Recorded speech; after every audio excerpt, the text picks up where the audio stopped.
Hello, hello. Come on in. Come in, everyone. Come in. I'm gonna give y'all a second to get in. I'm gonna play a little music until y'all get on up in here.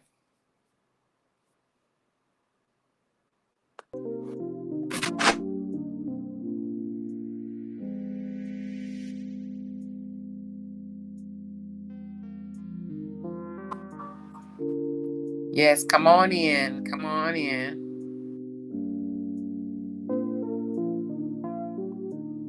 A lot of us are dealing with this issue. Hey D, Rose, Janet, Michelle, Miss Rogers, Deborah spoken.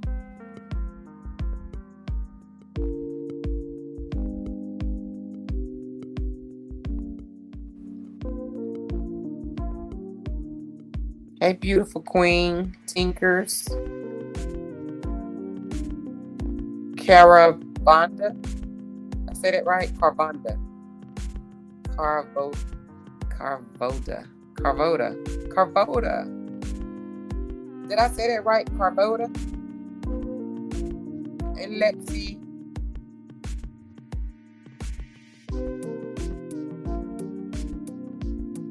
Oh, it's okay. Hey, Melissa.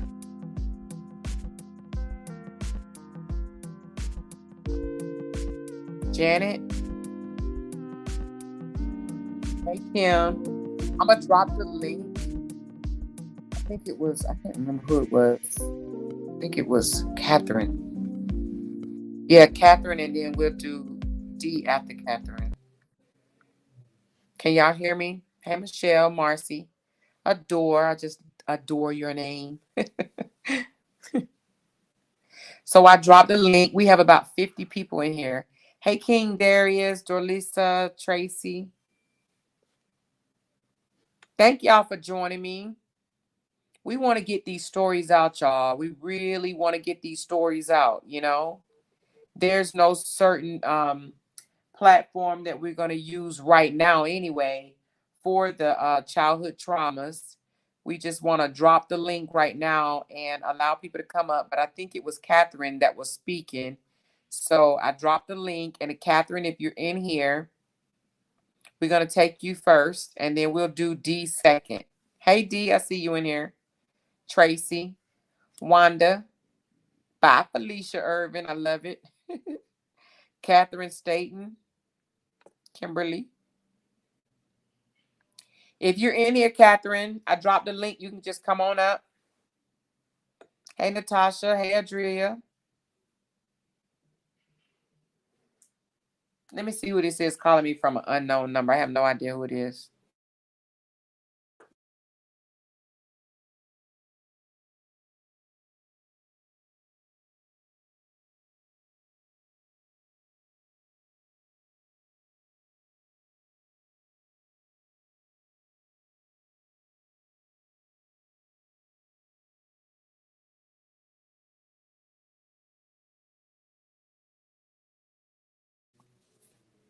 I'm glad I answered that. I normally don't answer unknown calls, but I answered that one. It was actually important because I normally just let them go to voicemail, but I answered that one. Lady Lynette or Lady Lanty Sargent. Did I say that right? Did I say your name right? Lady Lanty or Lady Lantia? Tell me if I said that right. Hey, Tanya, Rima, Natasha, Audrey. Audrey that does hair. I love it, Audrey, and you so pretty. Hey, Spoken. You can see your pictures clear as day. Some pictures be so far back. Hey, Tanya.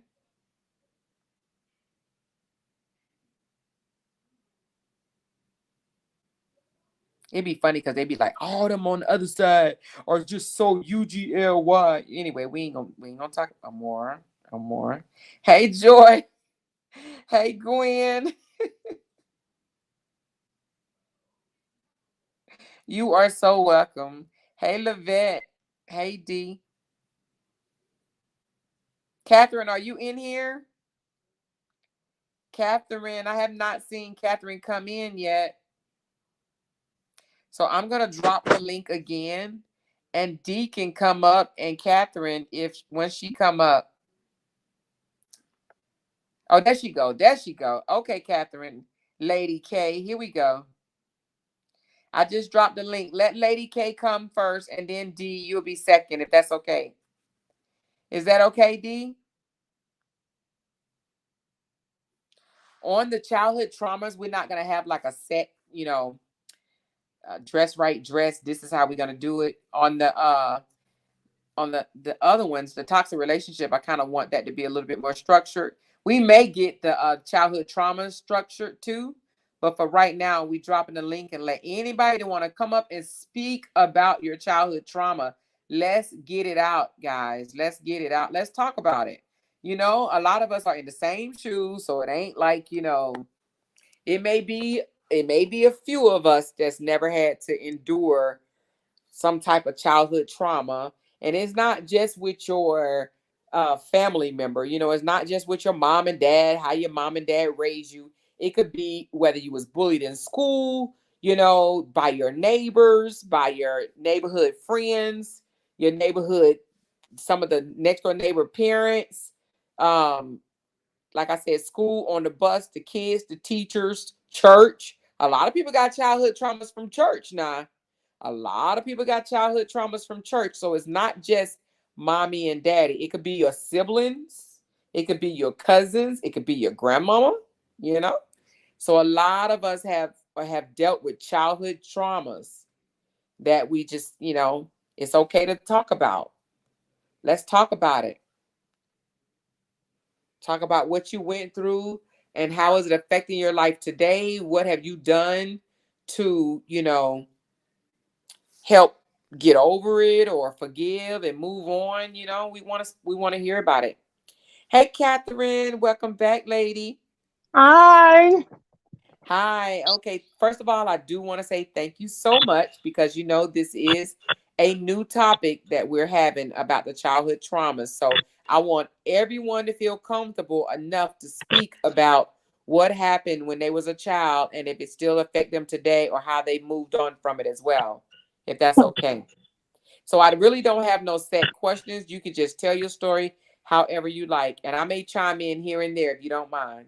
I appreciate that. I need all the support in the world when it goes back to it may sound easy because we are survivors, but to retract back to your memories, it's always traumatizing. Yes, you're Um, right. You are so right about that. I All right, did. so Miss Catherine, you have the floor, okay? Thank you, Amara. You're so welcome. Um, my childhood trauma started between the ages of 5 to 10. Um, as I was speaking on it, I remember being the young age of 5 to 10. Um, my mother introduced me to this. Well, no, she didn't introduce me to him. I knew of this older white gentleman coming around my grandparents and parents' house when I was young. He always came and gave the young children candy, and he always gave us all a 50-cent piece. So he was known in the community as Mr. Parker. But he was an older white gentleman. Um, Somewhere in my life between the ages of 5 and 6, that man wound up in my house where I live with my mother and father in my bedroom. Um, from what I remember, my mother was there, and this man was allowed to come in my room and molest me. Um, Later in life, I found out that she was selling me to him. Oh my Um, God. um, it's something hard to think about now. At Mm, that age, I didn't know what was going on. Um, the reason why I can say I know she was selling me because when I got closer to the ages of 9 and 10, she was still letting this happen, and he would give me big wads of money and tell me to take it back to my mother. She would drop me off at this man's house. and leave me for hours, or she would have me go in a park where this man would pick me up and he would take me in the woods and molest me, and he would give me wads of money to take back to my mother. Um, so down in life, it stopped with him by the time I was 11, because she got afraid, I believe, this is just me speculating, I believe she got afraid that I would tell someone by the time I turned 11 years old, because I heard my father were divorced, so I had started going to visit my father in another state and my grandmother that lived in another state. Mm-hmm. So in passing conversation, my grandmother brought the man up to my mother on one of these visits. She said, "You know that old man, Mr. Parker? You better watch him coming around. I know he comes to your mom's them house, but he's been impregnating young teenage black girls." And I think that scared her back then, and she stopped letting him see me for that reason. This is just my opinion on it. Mm-hmm. And this is what I know to be true and factual now that I'm grown. Um, well, that part of it stopped. But I want to say this, the reason why I believe my mother treated me that way Mm-hmm. and didn't care about what she was letting happen to me, out of the fact she was being beat very severely by my father back then. He was an alcoholic, but he didn't beat us. My father loved us dearly, but Mm-hmm. he would beat my mom in front of us. So we were affected.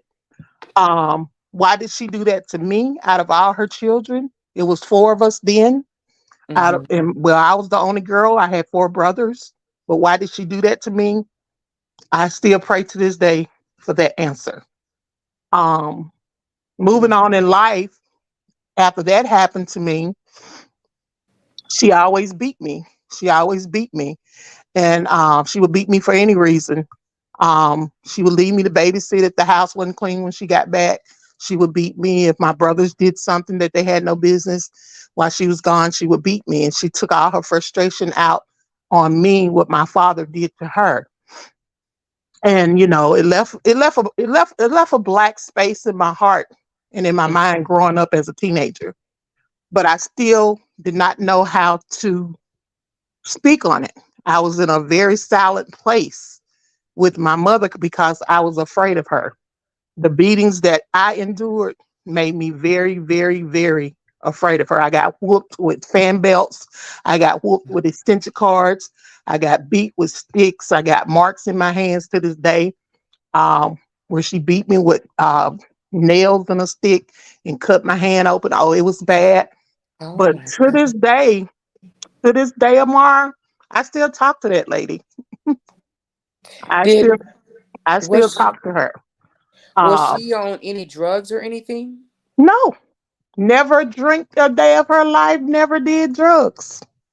Oh She God. just had a hatred in her heart for what my dad did to her. She took it out on me. That's the only answer I've ever been able to find in my heart about her on that. Now, have you Um, spoken to her about this though? I got angry, real angry here back in 2014, not too long ago. Mm-hmm. I got real, real angry. I got angry enough to confront her. I'll take it back a few more years first.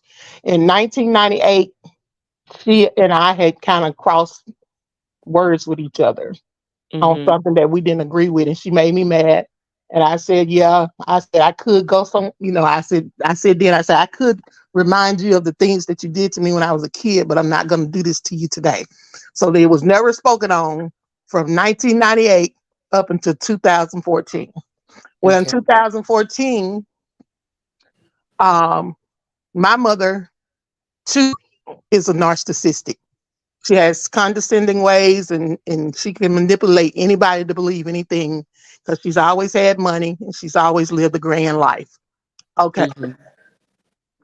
She and I got into a real, real bad confrontation over a family reunion that she wanted me to take over and be a part of, which I felt good about doing it because it was my family and my grandmother raised me, and I wanted to step up and do something in remembrance of my grandmother. But me not knowing what she was up to when we was doing it kind of turned it into a real big argument. So during that argument, she was pushing my buttons so until I reminded her again what she did to me when I was a kid. I said, yeah, just like the way you abused me and sold me when I was a little girl, she would what she did was, I don't know what you're talking about. What are you talking about? She knew what I was talking about. Mm-hmm. Um, Again, the conversation still did not open up to you sold me as a child to a man for sex. You saw it did never get to those exact words, Amaria. Mm-hmm. Until this day, it haven't been those exact words said. But Wow. I have said to her, why did you do what you did to me? I said, but I have asked God to forgive you for what you've done to me because I will not let this rob me of my livelihood for the rest of my life, even though it does come in my mind periodically from time to time. Things remind me of what I went through.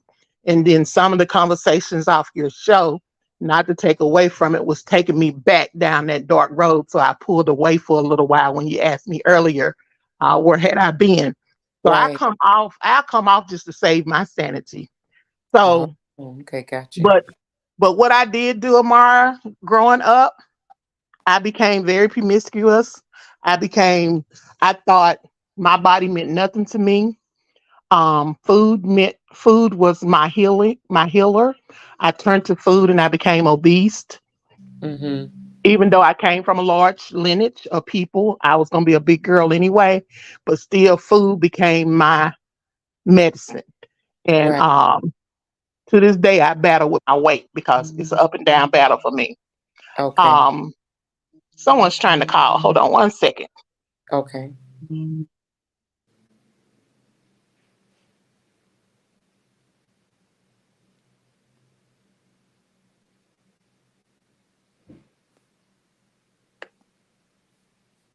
Yeah, I can only imagine it has to be very hard.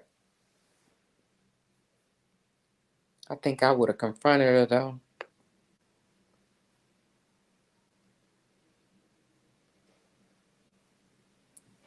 Yes, that's so true, Deborah. Okay, I apologize. Okay. I was just reading some of the comments, but go ahead. But at the end of the day, I guess to try to sum it up a little bit, because it got, things happened to me throughout my whole life, Mm-hmm. up until I became an adult and could protect myself and save myself from anybody except for when I got married and became domestic violence. Mm-hmm. Um, just to take you down a little history, I was moving fast a while ago. I'm gonna move a little fast again. Between Okay. that age, 6 and 10, I was molested by an older white man, had to be in his 50s or 60s, and he paid my mother money for my body. Um, Now this is Moving the one along, that this is the same man that your mom pimped you out to, right? exactly. Okay, go ahead. Um, Down the road, of course, like I said, my grandmother on my father's side brought it up to her that this old man was getting young black girls in the community pregnant, and to start watching him because she knew he came around our family. Okay, moving on along, she got scared and she did ask me, she said, did you and your grandmother talk about something? And I was scared of her. I said, no, I said, no, we didn't talk about nothing. She said, you better not, talk about anything about me to them. Because, of course, her and my father was divorced. Mm-hmm. Okay, so she put the fear of, the fear in me. I was already fearful of her because of the way she used to beat me. Mm-hmm. Um, Between the ages of 11 and 12 or maybe 13, she kind of um, kept me in the house, but I was the babysitter all the time. I had to, raise my brothers. I had three brothers under me. So I had to raise them. I was the second mommy in the house. So I kept them all the time. But whatever went on in the house, whether it was their fault or mine, she beat me no matter what. It didn't matter. If she came home and they didn't clean their room, she beat me for it. She came home and they had got into anything that she said we wasn't supposed to touch. She beat me for it. She would whoop them too, but she'll beat me first. It was like she just showed them how bad she could beat me before she would beat them. Mm. Um, moving along after that, between the ages of 13, 12, and 13, she gave us back to our father. She gave me and my three brothers back to my father because she had two other children that were not his at this time and point now. Um, Wow. so I stayed with my father for a while. So staying with my father for a while, I was still this child that was holding in a lot of anger. And my father didn't really know why. Neither did my grandmother, which was his mother, know why. Because when I attended school in another state, I had anger. I had anger in school. I would fight kids. You know, it was just me trying to retaliate with what I knew of. And I would come home angry, and my dad had a girlfriend, and she was mean to us. She wasn't a good girlfriend. She was mean to us too. So being with her, that really brought my anger out. And my when my grandmother found out that she was mistreating us, she told us she had to go, that she couldn't be around us any longer because the lady actually pulled a knife out on me. So that pushed the button, and I was only about 12 years old. So in that was another lifeline that I went through growing up. So in that moment, my mother found out what the lady had done. So I guess she thought she would be a good mother and come back and get us. So she came back and got us. So we were back home with her. Okay, moving on along, between the ages of 14 and 15, I say, she met this guy that she wanted to marry. He was a foreigner. I guess he needed a green card or whatever. This would be her second marriage. She met this man and she brought him into the household with us. The worst mistake of her life. He used to be her for breakfast, dinner, and supper. And we had to help her. I became a very angry teenager then. We had to help her fight this man off. He was also an alcoholic too. So when women say that they repeat the cycle of abuse, yes, I believe that wholeheartedly. Um, she married another alcoholic abuser and brought him in the house over us. And he Wow. antagonized us, as well as abusing her. Well, I was all right with him and her fighting, but it got out of hand when he hit me. So when he hit me, my brother, Lord rest his soul, he's no longer here with me, I almost killed the man with a baseball bat. Oh my. Yes, because he kicked me. He did a kung fu kick in my face and kicked me to the floor. And my brother was outside playing, and I ran outside crying and screaming. And my brother got a baseball bat, and he did the job on him that he never to this day ought to forget if he's still alive. I don't know where he is, but that Mhm. happened in my life. But this is just the reason of retracting back to that is to show you that women do repeat the cycle. They will go out. Their abuses are they are abusers themselves. My mother was an abuser herself. She married abusers twice. I can't say that about my father. They were 18 when they got married. I don't know what led up to him abusing her when she was 20, 21, or all the way up to she was 24 when she left him. I don't know what happened in that because like I said, I was only a 5-year-old child. Um, but when her remarrying a man when I turned 15, and he being an abuser, and he also tried to attack me sexually, my brother and my little sister sexually in the household. I told my mother about what he tried to do to me, and he lied and told my mother, no, she been looking at me between my legs, she want me, and she beat me for what Oh he my said. God. Oh my God. So that's when my aunt and my grandparents, she didn't really tell them why I wanted to go stay with them, but I moved in with my grandparents and my aunt. She didn't tell them why she was dropping me off, but she knew why. And they didn't never ask me why. I was just dropped off as a teenager to my grandparents' house and my aunt's. So throughout that life, I was turning 16 and 17. And even though, Amara, I was never penetrated or anything by that old white man Hmm. or the sexual attacks that the stepdad did. He didn't never try to get me, but he would have if I let him. But my brother, he knew me and my brother would kill him. When we was 15 and 16, we were ready to kill him. Um, if he had attacked us sexually the way he was provoking us to, and then going lying to our mother and saying it was me. Um, I guess you wonder. I guess everybody that's listening wonder how can she still address her as a mother? Well, yes, that's my mother. Um, I still talk to her still to this day. Um, it's hard. It's hard. If Did she people don't stay understand, married? Did she stay married to that man that she no. took his word over yours? So what happened with that? Okay, they stayed married. They stayed married from 2015 all the way up to um let me no, not 2015. I'm way off, wrong. They stayed married from 82. They got married in 82. I want to say they stayed married from 82 up until about um I know my brother was 2 years old when they got married. So yeah, from 82, because he was born in 80. They stayed married from 82, I want to say all the way up to maybe 89, 88. No, no, no. He was gone then. No. They stayed married to, yeah, they stayed married up until 88. Because my Mhm. second child was born. They stayed married up until 88. So she moved away with him. She moved, believe it or not, she moved to Birmingham, Alabama with him. And I'm from Mississippi, people. And Oh, she okay. moved to Birmingham, Alabama with her job with him. Because, like I said, my mother was well off, had good jobs, paid good money. But this guy didn't have nothing. He was an alcoholic, lived off her. And tried to run out, tried to abuse all her children and all that. And she stood up for it. Well, he beat her. He beat her for breakfast, dinner, and supper. And finally, she got tired of it. My brothers, for one thing, had became teenage boys that was standing up to be about 6 feet tall. So, of course, they started whooping him up very bad.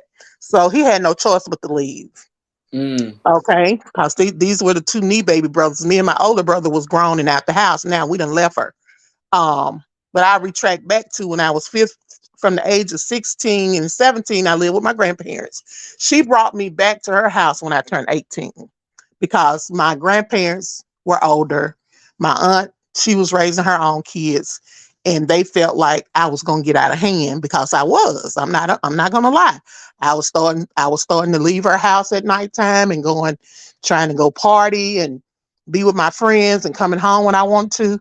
And, she knew that she couldn't control me, and she knew she loved me to death. Don't get me wrong. She loved me to death. She never tried to whoop me. But she knew I had been through something. But she said that I wasn't obeying her enough. So she felt that if anything happened to you, I don't want your mother to blame me. So she called my mama one day and said, well, she went off and she didn't get my permission to go. So I want you to come and get her. So she came and got me. I Now, was was three. this your mom's mom or your dad's mom? Yeah, this is my mom's mom, Mom's but mom. this was my mom's sister that had stepped in and was trying to help with me and my brothers. Okay. Okay. Because by then, my mother, I told you she had dropped me off for any other reason. And then my brothers, of course, somewhere down the line, she brought them three and dropped them off. So my aunt actually had four of my mama's children, and she had her own two youngest kids, which would be now my younger brother and sister when they were babies. Um, oh yeah, one thing other. The same stepdaddy that was whooping her for breakfast, dinner, and night and tried to rape me and my brothers, wind up trying to rape my little sister. Did he get So caught that then? he didn't get caught and she didn't believe it, and my sister was scared to tell her, but she wasn't scared to tell me. So thank God, Mm. my little sister at the age of 10 told me that that man molested her and was feeling on her and stuff. And he was putting his fingers in her pants in her private, and he was playing with her breast. She told me, because guess what? I would always ask her. I said, "Does he bother you?" I said, "Never be afraid to tell me." I said, "If you can't tell Mama, tell me." And thank God she told me. So then I'm grown now. I'm about 20 or 21 years old. I'm calling my mother, going ham, cussing her out, cussing him out, trying to figure out a way to call the police in Birmingham, Alabama, to get him picked up away from my little sister. Well, that's what happened. She wound up leaving this mess. Because of that Then, reason? yeah, because of that reason. Okay. Because of that reason. But do I think that she would have did it just because my little sister said he did that to her? No. I don't think she would have believed my little sister, because you know what? Down the road somewhere, when my little sister was 15 or 16 and was staying with me, She let that man come back around, and we all was mad at her. I completely stopped talking to her, and I had my little brother and sister in the house with me. Then I was raising them, and I'm only 23, 24 years old. But moving on along from that, she wound up leaving him finally. I guess after the last beating or two, she finally realized, and what he did to my little sister, she finally realized she was living with, I guess, guilt at some time and point now. Um, Moving on along through life, when I was between those ages, I was attacked by three people sexually. I had two older cousins that would touch me when I was about 12 or 13 after that stuff happened with the white man. And I didn't tell nobody. I thought that was what was supposed to happen to me. I thought at being molested when you're 5 years old and you're 12 or 11 or 12, and somebody does that to you, you actually believe that's what's supposed to happen. So those older cousins would come in from Louisiana and visit us during the summer, and I would be around at my aunt's or my grandmother's house, and they would actually go out and party and leave these older cousins, which were males, to babysit us. So they would grab me because I'm a big girl for my age. I was a big girl for my age. I actually Mhm. looked like when I was 12 and 13, I probably could pass for 17 or 18 because I was a big girl. I was Right. tall and I was stout. So they would Mhm. grab me and touch on me and feel on me and finger me and, just feel me up. And I would just lay there and let it happen. I didn't know what to do. I was like, is this what's supposed to happen? Because this has been happening to me since I was 5 years old. I'm thinking this is what's supposed to happen. I ain't supposed to do anything. I'm not supposed to tell nobody. Because guess what? This has been happening to me ever since I was 5 or 6 years old. All I know is men been filling me up on my body ever since I was 5 or 6 years old. So one time I told my mother about it. I was like, my cousin, she was like, what's wrong with you? I said, Marvin keep filling on me. Mama knew that they were from New Orleans, and people from New Orleans don't hold this against me. I'm just saying I was a little Mississippi girl from a little small town, and these city kids will come in and visit. And to me, my mother should have known better. Those kids wasn't raised with us. They would come and visit, and those boys would look at me like a piece of meat because I was a big girl for my age. And she would leave them there. Her and my aunt and them would go out and party, and they thinking they leaving us in a good environment. When no, at nighttime, when we got about 10 children in the house, they're babysitting. When all those babies would go to sleep, guess who they would come and get out the bed? Me. They would come and get me out the bed. And I'm like, what y'all want? What you How want? old were the How old were the older cousins? The older cousins then, I would say that they had to be about, I'm thinking I'm 11 or 12. They had to be about 15 or 16.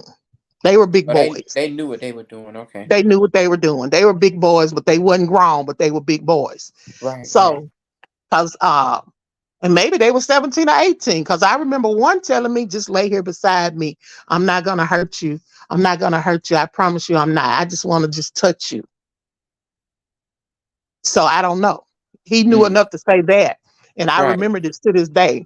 So growing up, seeing those two cousins, I always cussed them out. They always got cussed out when they saw me. So, everybody thought I was acting out, but they didn't know why I was acting out. Every time they came to visit my grandmother, I would just look at them and cuss them out. I never had the nerve to tell my grandmother, though, or my grandfather, and they were living, what those two cousins did to me. It's just, I can't find a way to say, how do you tell somebody when you're being molested or raped by someone in your family? It becomes so hard to Mhm. open up and Mhm. say, it was so hard for me to look at my grandmama and say, do you know Marvin and Melvin is raping me every time they come up to visit, or, you know, they really didn't penetrate me, but they would feel me up. They would feel on me, finger me. They would play with my breasts, even though I ain't have Mhm. much of a titty, but they would feel on my tits because I'm a little chubby girl now. I got a little boob, look like a boob, but it ain't a boob. So they will, feel on me and, play with my little privates.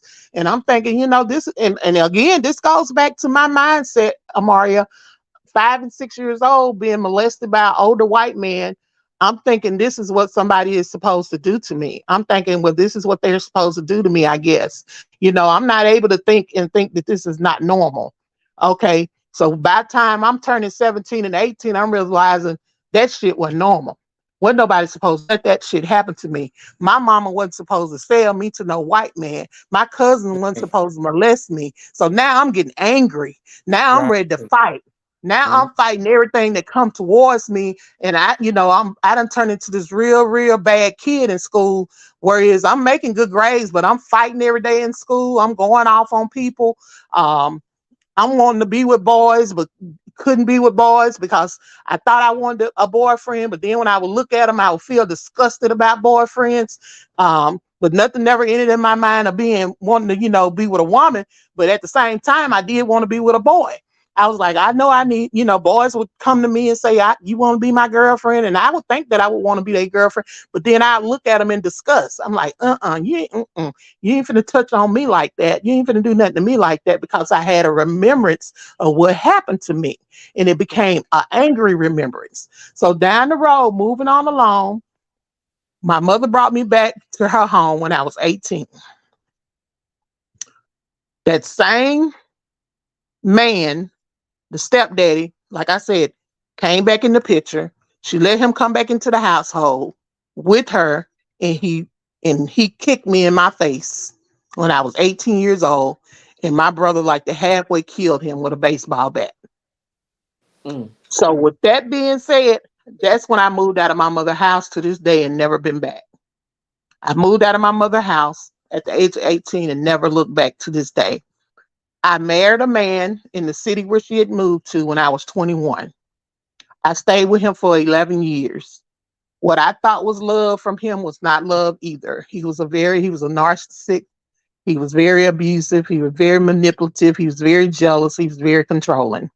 He did not beat me. For the record, everybody, for the record on Brianna Hampton's behalf, this man did not beat me black and blue, Mm-hmm. but he controlled me. He manipulated me. He pushed me into walls. He choked me. He would pull my hair. He would drag me because they know how far to go. Narcissistic men know how far to go where they don't go to jail. He Mm. knew how much abuse to do to me where he wouldn't go to jail. Because every time I would call the police, that's what they look for on you, to see if you got a scratch, see if you got a blue mark, to see if you got a cut. And I never showed any of that. None of that showed up on my body, and maybe 2 or 3 days later, you might find a bruise that was on your neck where he was choking you, or you might find a bruise on your arm where he threw you against the wall, or you might have carpet burns later on whenever he dragged you across the carpet on a wooden floor. So Mm. no, every woman did not have blue and black bruises the day of the attack. You don't get that the day of the attack. You might get it down the road 2 or 3 days later, only if you're a light complected lady on most behalves. Most behalves. You might see it. But what I did endure was being cussed out, being called out my name, um, being sleeping with knives under the bed to threaten me if I got out of bed and was gone out of the room too long, or just verbally being abused every day, called every name in the book. So I walked away from that. When I met him in 84, I stayed with him all the way up to 96. I walked away from that in 96 and got my kids out of that situation, and never to this day to look back. So, in it all, manipulative, abusive, verbal abuse, whatever you want to call it, men do stuff to women enough to abuse you, to make you feel like you want to lose your mind, to make you feel like you want to kill your own self, to make you feel like you can't protect your household where you and your kids have to sleep at. They will make you feel so bad inside. What he did do, the ultimate thing that made me ready to leave him the most, Amaria, was he punched me in my stomach when I was pregnant with my last child. Oh my God. He knew I was pregnant. That did not Did he leave want you to abuse. try to lose the baby or something? He didn't care. I don't think he cared. I don't know if he wanted me to lose the baby or what he was trying to do. I don't think he cared about the baby being in my stomach. Mm. I was pregnant. He was so mad in the car, he popped me in my stomach with his fist. Did that leave a bruise? No, it did not. But it did shake up a little baby that I had to give birth to 9 months later. But guess what? Right. I was still with this fool. I was still with him after he punched me in my stomach. I was still there. But I left him for so long during the pregnancy that I didn't have a choice but to come back when it was time to have the baby because I didn't Mhm. have family around me. So I Mm. came back to him. So listen, ladies, a lot of times in my daytime when I was going through that, I didn't know how to go to a shelter. I didn't know how to call some people on the phone and say, can you help me get away from this abusive man that has punched me in the stomach while I'm carrying a child? I did not know how to do that. I would call the police, but I'll be still scared because I didn't have anywhere to go. I'm like, what am I call the police for? I don't have anywhere to go, So I had to stay in that household with him. I had to stay in that household with him and let him continue to, do those things to me. But guess what, ladies? One day I woke up when my little baby turned 4 years old. His Mm. mother woke up and she smelled the coffee. I realized that I had a 10-year-old child, I had an 8-year-old child, and I had a 4-year-old child. My mind woke up and said, get out of this shit. You got to get Mhm. out of here because Mhm. you got 3 kids. This man is never going to change. I was married to a family of 12. My then mother didn't live nowhere near me. I had brothers and sisters that were not there with me. So I had to fend for myself. I had to Mm. get my children and I had to get gone. So at the end of the day, when y'all want to continue to tell Brianna she lied about this and she lied and she changed her story, now Mm. we'll do that. We'll do that when we don't have anywhere else to turn. We'll cover up for a person. Many people ask me why I went back to my husband and I would lie and say, well, he didn't do all that, it wasn't that bad. I'll just put it there. It wasn't that bad what he did to me. Oh, it was bad what he did to me. It was very bad. But in my mind, trying to cover up for him and trying to have a place, roof over my head for me and my kids, not knowing how to find my way to a rescue shelter, not having women to back me up back then, not having a place or a shoulder to turn to, afraid to open up and share with my friends what I was really going through. I had to fight out. I only had one friend that finally realized and saw what I was going through. She saw it with her own eyes. She said, that man mistreating you. Something wrong with you. You don't look the same. You don't act the same. She says, that man mistreating you. So finally, I opened up to her and she helped me get away. It took a friend seeing what I was going through to help me get away. She said, well, whatever you need, I'm going to help you. Well, that's when I woke up. I, she went and helped me get an apartment. She helped me pay the deposit on it. I had a job. I left with the car that I thought was mine that he had bought me. He had that car repossessed from me, left me and my kids stranded. She came and took me and showed me how to go get me a car finance for myself back then. So a lot of times when you have women that at the young age of 23, 24, and 25, going into 30 years old, it's a lot of decisions you don't know how to make on your own if you hadn't had a good support system. You Yes. don't hadn't had a So good true. support system. You will fall into the trap of these demonic, narcissistic, evil, abusive, physically, mentally, verbally men that would do this to women and get away with it. So yeah, Yep. my ex-husband got away with a lot of shit. He got away with a lot of shit. My mother got away with everything she's done to me. She has gotten away with it for 57 years. I'm 57 years old, and I still can't tell that woman how bad and the way she did me and the way she make me feel to this day. I still find it difficult to face her and say, why did you do this to me? And she's never just tried to bring it up herself because most of the time when people No. start becoming older, they want to apologize for things, but they don't really know how to. That's how I take it anyway. Well, I'll say Did this she ever say tomorrow. anything like, "Oh, I'm just sorry for anything I've ever done to you"? My baby brother came to me about, um, I want to say it was 2018. Mm-hmm. It was, so that's been 5 years ago. That's what I wanted to say. My baby brother, which is 42 years old now, came to me. He said, I just want to ask you a question. And I'm very close to him because I raised him. He Mm-hmm. said, I just want to ask you a question. And he was looking at me serious and he said, I don't mean no harm. He said, why do mama hate you so much? I said, Wow, huh? years ago? Wow. Yeah. He asked me that question. He said, why do mama hate you so much? I said, what you mean? I'm saying, what you mean? Cause I'm thinking, oh God, maybe she's told him something. Um, because of the question you just asked me, I'm thinking maybe she went on and opened up and told him the truth. Um, I said, why you ask me that? He said, it's just the way every time something come up about you, it's just the way she speaks to me about you. So him being who he is and knowing the love and the caring sister I was to him growing up because she didn't want to raise him either, he knew something wasn't right about the words that was coming out her mouth. You was So the only girl, right? I was the only girl then. When I turned 10 Oh years yeah, you old, did. You had a little sister. when I turned 10 years old, she had my baby sister. We're 10 years apart, but in between, um, she had 4 kids by our father. Then she had 2 outside children after she divorced my father, which is my Mm-hmm. baby sister and my baby brother. They don't have the same father, but me and my first three siblings, we have the same father through the marriage of her being married to our father. Mm-hmm. Okay. My elder brother that was born after me, I'm the oldest of all. He was born after me. Sometime in our lives, we talked about this when my father died in 91.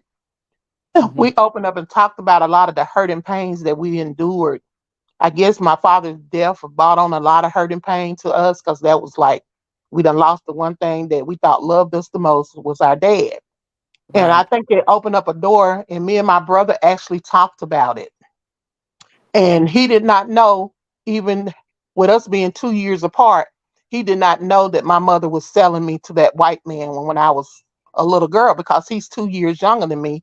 And I'm 5 and he's 3, and I'm 8 and he's 6. He really didn't know, then what was going on. But then he remembered the white man. He said, I remember him. As we was talking about the story, he was like, I remember him coming around. I remember he used to give all of us 50-cent pieces and he always had a lot of candy when he came around us. And when I Mm-hmm. told my brother about it, my brother got real, real angry. And he said some things towards my mother too. He's like, why is she so evil? We just kind of had a crying moment and he held me and I held him. But I lost my brother in 96 and it still hurts me to this day. He was my best friend. He was my protector. That's the one who beat the man with the baseball bat my Right. stepdad with the baseball bat. He was like my father. My brother really took up for the family. He did not play about us. But I Mm-hmm. lost him in 96 to murder. Somebody shot him in the back of the head trying to rob him. Oh my. But but I've gone through some tragic moments. So yeah, tragic moments, trauma, abuse, all this builds up into a person so deeply until you wonder deep down inside, do you really even know how to love again? So through it all, Amaria, I went through Mm-hmm. all that as a young child, went through what I Mm-hmm. went through as a teenager, married an idiot, my kid's father. They're still an idiot to this day. I kind of explained that to you, that we've been Right. divorced. We've been divorced 27 years. I remarried a wonderful man 7 years ago. This Yes. man still to this day, my children's father still can't hold a normal conversation with me about our even grown ass children. My children are 37, 35, and 32 and he still can't hold a normal conversation without going into the negative, abusive talk with me. Or he'll try to, Mm-hmm. condescend my kids into coming in on his side. He tried to do that through the whole divorce process of when they were young and became Mm-hmm. teenagers. But when they grew up and saw the light for themselves, that's one thing about children, y'all. When they Mm-hmm. grow up, and they see the light for themselves. I never talked bad about their dad to them as little babies, but when them kids became 16, 17, 18 years old and they Mm-hmm. saw for themselves what kind of man he was, they confronted him about it. Because guess what? They remembered too when they were little what they saw. They confronted him about it. Now, the only one that he got angry about it with was my oldest son. He really, really, he took on, he took it out on him. What you Mhm. mean? Don't come approaching me about your mother. Your mother wasn't this, your mother was that, your mother was this and that. Oh, he tried to paint a picture to my kids Mhm. all their lives that I was this woman, bad woman to him. See, he couldn't paint no picture that I was a bad mother because I wasn't. But he tried to Right. paint a picture to my kids that I was a bad woman to him. But my kids grew up and they saw it for themselves. And to this day, they know how he is. They don't bring him in no uh, crazy way of talking about him to me. Long as he's not doing nothing to them, if he does something to them, then yeah, they'll call me. But for the most part, he don't. They're grown now. He don't have too much he can say to them. He just Mhm. listen. So through it all, I guess my closing words to this, we were talking about the mental state of mind of it. Mhm. Yes, women should seek help when they have had all this kind of trauma in their lives. It took me to up to 2014 to finally realize I needed therapy for what was attacking me in my mind. Mhm. It kind of all came down on me one day in my life, and I was having real bad panic attacks. I was having real bad anxiety. I was just nervous in my stomach. I was driving one day in my truck coming from work, and I was crying so hard, and I didn't know where all this was coming from. I was praying to God because Mhm. I gave my life to God when I was 13 years old. I was baptized by the time I was 15. I did all this on my own. God came and got me when I was that teenager. He came and got me, and he's never left my heart. So in this life, I was going through something emotional for no reason. I don't know if I was dealing with being lonely. I don't know if I was dealing with trying to find myself in life because I was a happy person for the most part to me. And to my Uh-huh. friends, I was just a happy person. But this particular time in my life in 2014, I had a nervous breakdown. I had a total nervous breakdown. I had Mm. to actually admit myself into the hospital for it. It Oh, became wow. so depressing. My life became what all happened to me caught up to me in life. I guess women tend to fight it in silence, and we try to hold all that stuff in. But guess what? It catches up to you somewhere in your life. And if you're not prepared, you will have a mental meltdown. And so I had a mental meltdown where I couldn't even control my nerves in my body. That's Mm. how nervous, that's how big of a panic attack, anxiety attacks was coming at me left and right in my vehicle that day. And I had to pull over to the side of the road and try to talk myself down. I was praying to God. I said, if you just let me make it home today, I promise you, I'll see about myself. It was just like I was just talking myself through it. Finally, I got enough energy. I was soaking wet with sweat, all this going on. I'm crying, I'm boohooing, can't control the tears. Everything was just, attacking me at one time.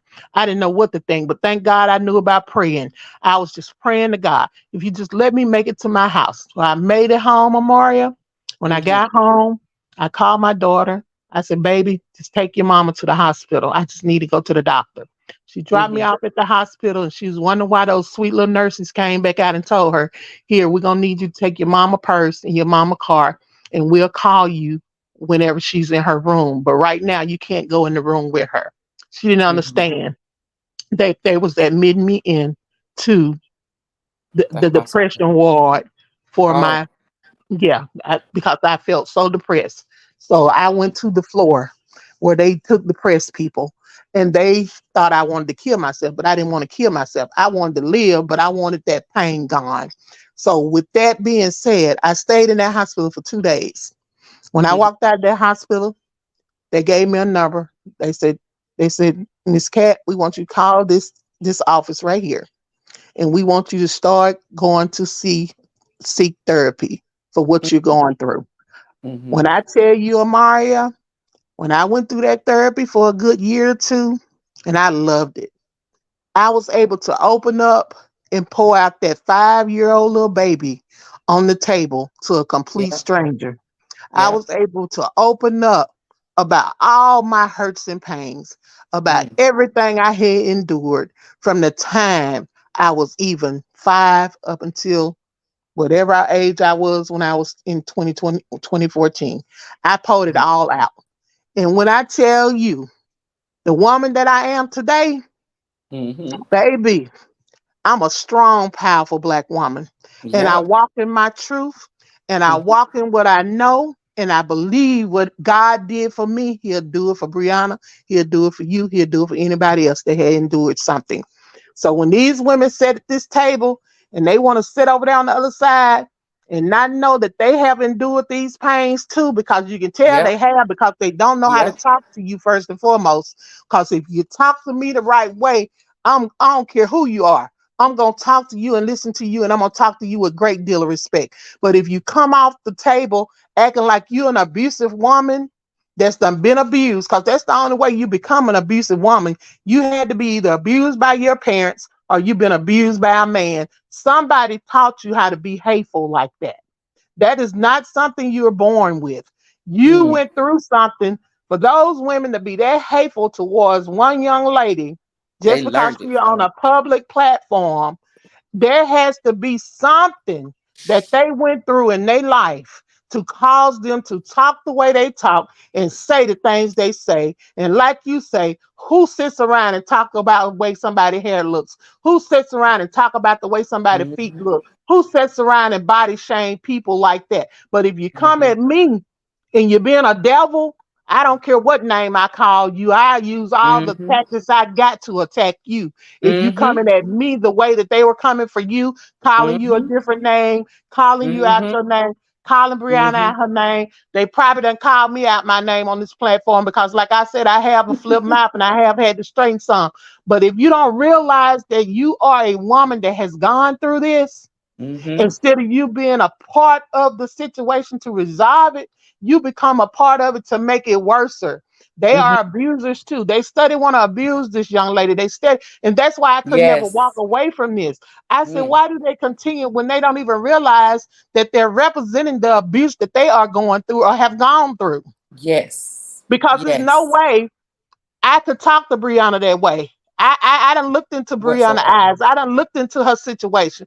I done saw Mm-hmm. where she said she did cover up and she changed her story just to protect Robert and to protect herself and to protect her kids. I looked at all that. I had my feelings about it too, but it did not make me turn around and talk about her and dog her out or talk about Robert and dog him out. I'm going to just be real with it. I hadn't Right. talked about that man and dogged him out, but I have said something towards his ways, the ways that I see he used to manipulate and to condescend all these supporters and the study want to drag Brianna down when clearly, if you look at the bigger picture, Robert didn't come on board and come on board on the scene and become somebody noticeable until he did marry Brianna. Mm-hmm. Let me ask you something, Catherine, before I forget. I don't know if you said it, but did you tell your husband about everything that you went through before you married him, or did you wait till afterwards? The first husband never knew No, no, anything about no. my. The one that you married to now. Um, I want to say we were married. Okay, okay, okay. We were And it, married. Let me tell you uh-huh. what brought it on. Okay, I'm glad Okay, you asked me okay. that. Mm-hmm. I don't think I would have ever told my husband that I'm married to now Mm-hmm. about any of my life because I had became a survivor. I had I'm sorry, I'm smacking I bit off something. It's okay, it's okay. I had it on mute while I was eating. But Yeah, go because ahead. I hadn't eaten anything and I was just like, let me grab something because my body. Okay.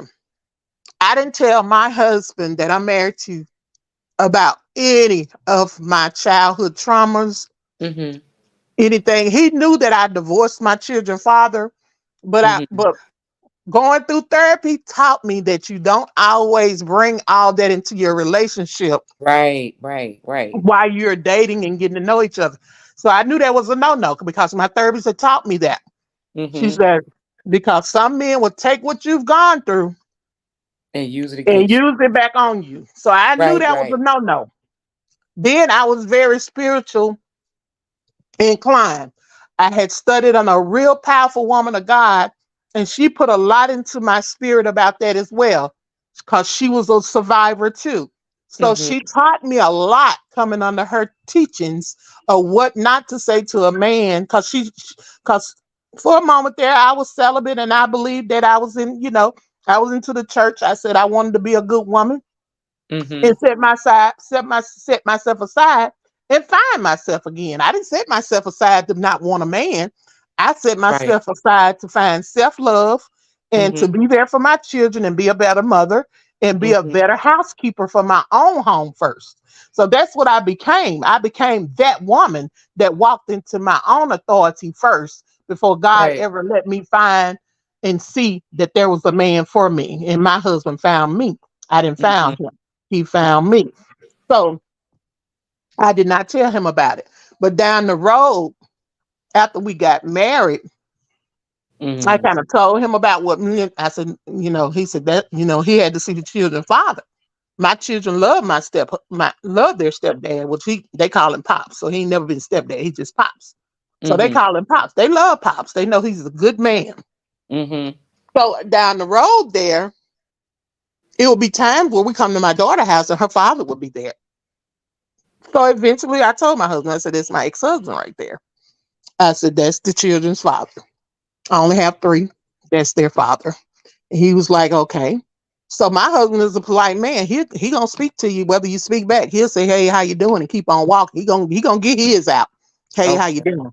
and kept Mm-hmm. on walking. So Uh-huh. eventually their father learned that that was the man that I was dating and I was getting ready to marry. So, Uh-huh. so he became angry about that too, Lord help his soul. He became angry about that and had some Uh-huh. little words to say. My son and children thought it was so funny. My daughter, she's a daddy's girl, but she thought it was so Mm-hmm. funny. She said, "Ma, don't laugh about this, but I think it's real funny. I think daddy a little jealous because you got a man and you done and he know y'all finna get married." I said, "Well, baby, your daddy should have." She said, "I already know, mom." So, Uh-huh. to Just keep it thought good about with my that. kids, we laughed it off. But she thought it was so funny. She said, "Daddy, a little jealous because you finna get married." I said, "How you know?" Me being the mother, how you know? Mm-hmm. It was just the Mm-hmm. way he said. "So your mama getting married, huh?" And my daughter said she laughed and said, "Yeah, well, Daddy, that's what she said. We out here buying wedding dresses. I believe Mm-hmm. so." And she said, "What you mad about it?" Cause she speak forward just like me. If it come in her mind, she gonna say it. And so she said she asked her daddy, "You mad about it?" "Oh, hell no, I ain't mad about nothing she did. Wish her well." So after he done brought all that up, people wanted to wish me well. So, Yeah, but they at always the end like of they always But to wish my you well. I daughter, wish you no harm. he represented that old jealous spirit that he ain't never made. He didn't ever make it back to his wife. So when people say Brianna still want her husband, no, Brianna don't want that man. I didn't want that man when I left him either. I never looked back. I left my husband. I left my husband and divorced him, and his family became the most angered people that I have ever seen on this God green living earth. I have never to this day experienced the abuse that I went through just to get a divorce from him. His Mm-hmm. family talked about me. They fought me. I had to fight them in parking lots. I had Mm-hmm. to cuss them out on the phone every day. This was before cell phones came along. And then Mm-hmm. when cell phones did come along, I still had to battle with him. "Oh, we got something for you." It was just, he had three sisters and four brothers. Everywhere I went, I had to see those people. Everywhere I Mm-hmm. went, they crossed my path somewhere. And everywhere I went, I endured some type of verbal abuse from them if I wasn't trying to fight the sisters because they tried to hang out in the same area I hung out with. We were young still. So, yeah, I still stepped out every now and again. So when they saw me out, they would always try to attack me, and baby, I was ready for them. I whooped them to sleep. They never won with a fight with me. I'm going to tell y'all that. You run up on these women who done been through something and think they won't put something on you while y'all Yeah. out here selling wolf tickets. Y'all need to back off with selling these wolf tickets on the other side. Y'all need to back off selling these wolf tickets because them wolf tickets will get your ass whooped by me. So if you cross me like that. So at the end of the day, women who don't come to a reality check about what they've gone through as far as abuse, you're looking at a woman right here. Yes, I still talk to my mother. Um, no, she's never in her life Thank you, Devon. said she was sorry or said enough words, I would say she was sorry for what she allowed to happen to me and for what she put me through and did to me herself. Do you think that she would ever tell you that she's sorry? Do you think she would ever apologize to you at all? She was on her deathbed. We almost lost her back in the early mid '90s, late '90s. She encountered something in her life that I won't talk about, but it was a deadly situation for her. She's still Mm-hmm. living with it. She's still living with it to this day. She encountered some things. So when people say you gonna reap what you sow, yeah. Mm-hmm. I don't antagonize nobody's soul with that because I've done things too. But yeah, you gonna reap what you sow. That table gonna turn. So that part of it probably kind of pulled me back to some, knowing she was enduring that with her life. Um, I thought that at that time and point, she was in the hospital. She was talking a lot, and she was saying stuff to me and my brother then, and I wasn't expecting to hear her say anything to me. But Mm-hmm. she just looked at me and said, "Please forgive me and pray for me." She did say that, but Oh, okay. she didn't say um, what she knew she did was wrong. I guess I've always wanted to hear her say those exact words. What I did to Mm-hmm. you was wrong, Mm-hmm. or give me some type of relief from what she did to me. Mm-hmm. She's never said that, Amaria. And my mother was struck with a life-threatening situation again here just last year. Mm-hmm. And guess who was beside her? Me. You. Me. Mm-hmm. She had to have her whole heart replaced. She was on her deathbed. She didn't even have enough heartbeats to be alive, from what they told me. Mm-hmm. But she's still living, y'all. She's still living. And they put a defibrillator in her heart and some other, she had a complete transform. Her heart is still there, but everything around it is um, digital or whatever you call it. It's not a heart replacement because she didn't get nobody else's heart, but everything around it. It's not a Right. pacemaker, but everything around it, all the tubes, everything is keeping the heart beating. Got. Um, with her being even in this state of mind, she's 76. She still haven't just came and said, I'm sorry. But now Mm-hmm. she talks to me. She talks to me in a better way than she has in all of my life. I always feel like Mm-hmm. my mother was just very abusive in talking to me. Even as a grown woman, she showed signs of jealousy all my life. I don't know why my mother was jealous of me as a child because of me being my father's child. I will say this. My grandparents, which was my father's parents, adored me. They loved me. They did everything in the world for me. And I believe that was an envy in her. She hated to see how much they loved me, and didn't love her that way. Mm-hmm. Um, um, I believe in growing up, everybody reminded her of how much I look like my father because I do. Um, I believe she used that in life throughout. And I believe as me becoming a grown woman and then developing into the um, outstanding woman that I am. And when I was working, I'm retired now, but when I was working, I was always management in corporate businesses, and I always achieved things and my goals that I went Mm-hmm. after. I believe she was jealous of that. And then throughout life, you could tell that if she wanted something, if she, I'll say this, she had a party to have a party of to she did a party in remembrance of my grandparents who are deceased. Mm-hmm. She did not invite me to that party because in my mind, she felt like the attention would be on me. Hold on 1 minute, guys. Hold on 1 minute. Okay. Okay. And why she have us on hold? I want to say that some mothers are jealous of their daughters. You know what I mean? They envy their own daughters. So, I want to tell her that when she get a pause, but I believe that her mom probably did that because she was jealous of her because of things that may have happened to her. She's taking it out on her daughter, thinking that that should have happened to her daughter as well. Exactly. Exactly. Yeah, so you heard me, Catherine. Yeah, some mothers are actually jealous of their daughters. And she did show she shows that to this day, Which guys. is weird to me. Oh, Whoever it is on here who's listening, I still endure that to this day. I got married just like Brianna did in 2016. My wedding was in November. I don't know when Brianna's wedding was, but we don't even want to talk about that though. But I got married to a wonderful man in 2016 that I'm still with. Which this year in November will be 7 years.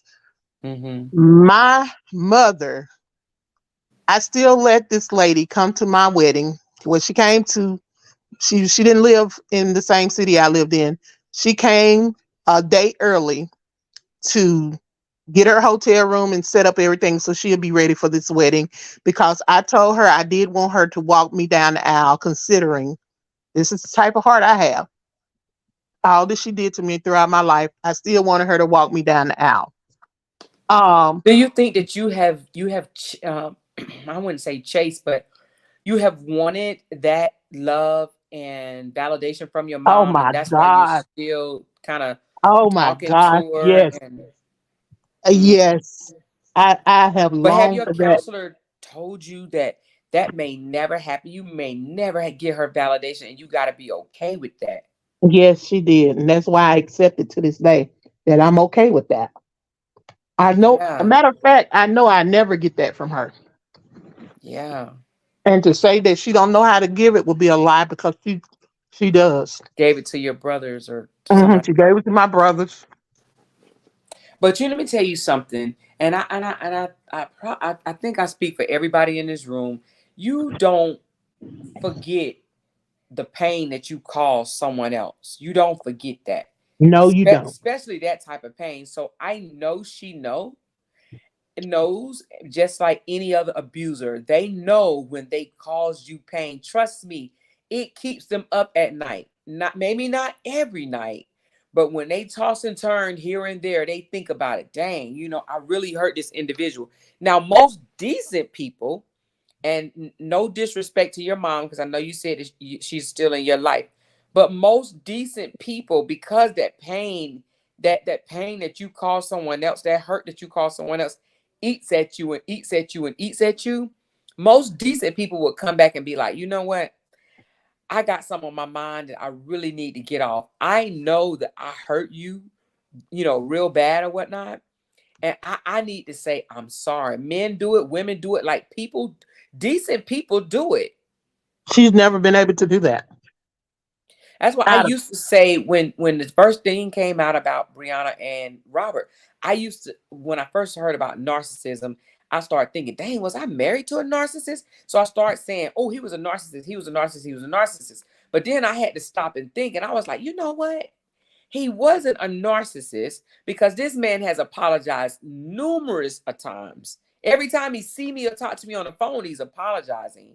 But not only that, it's other things that make me know he likes you know how some men, they just they very what do you call it, complacent. They very comfortable with where they are. They're not really trying to grow past where they are. That's how he is. And I figured the reason why I say he's not a narcissist, because most narcissists want to try to pretend that they something that they're not. He's right. quite the opposite. He's like, no, I don't care what these people think about me. I'm not about to live beyond my means. And and he don't floss like that. So that's why I Well, say my he mother wasn't a did. She was narcissist. that right there. She was that. She always tried to put herself on a high pedestal than she really Mm, was in my aspect. Yeah, she had nice things, but she's that way with her family. mm. She thinks she's above all of her family, and really, what she has is average. But in her mind, because they have less than her, She want every niece and nephew. She want all these people to believe she is the number one family member. Why she Mm-hmm. wants that, I do not know. And she's still that way to this day. Um, I never tried to I guess the one thing I ever prayed about, I done said some ugly stuff to my mother. Don't get me wrong, y'all. I Mm-hmm. have gotten angry. I have gotten so mad. I've never called her out her name or nothing, but I have told her about herself in so many ways.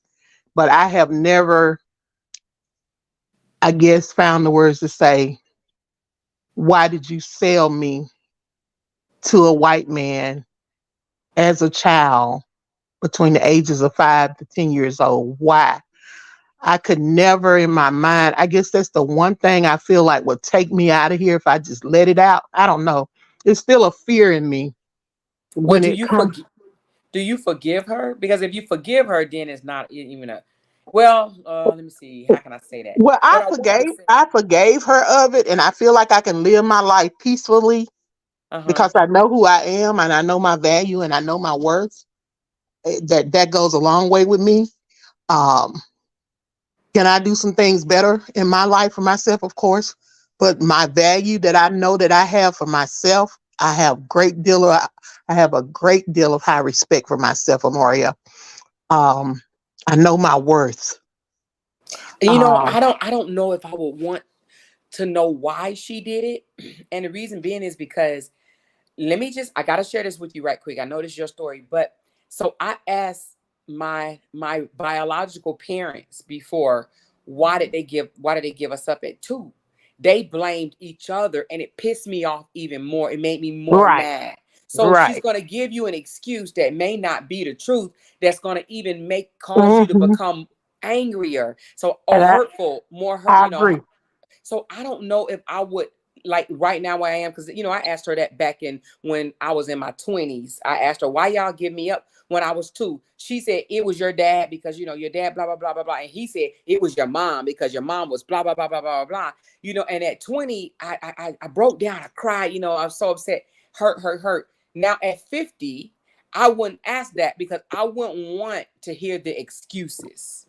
I mean, And I agree. when you forgive someone, sometimes you have to say, you know what?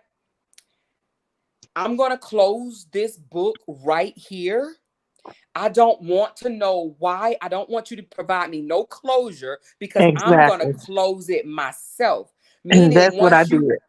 once you close it and forgive her, I wouldn't even want to know anything else. You have to take them. Now, here's the thing. Just because you forgive someone don't mean you got to like be in a face all the time, right? When you forgive Right. someone, you take them and you are learning to accept them where they are, for who they are.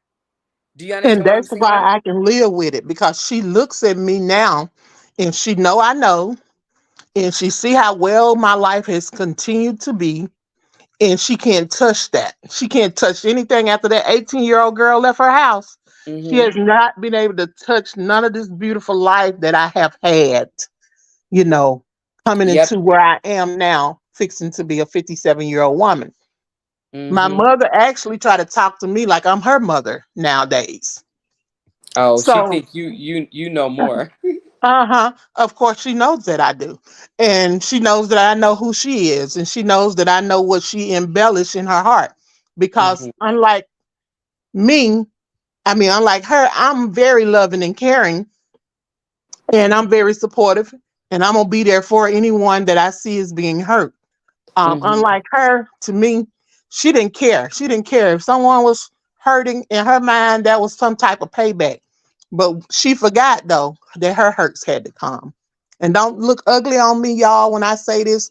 But we all gonna endure some hurts or something um, in our past that we gonna see something. You Yeah. can just hope and pray that you got your life right before you have to endure any type of harm or pain to your mind and soul because you're gonna walk down that road whether you want to or not if you keep Mm-hmm. living a wrongdoing life. So I think the things that she has endured in her life these last few years really done broke her down a whole lot. Mm-hmm.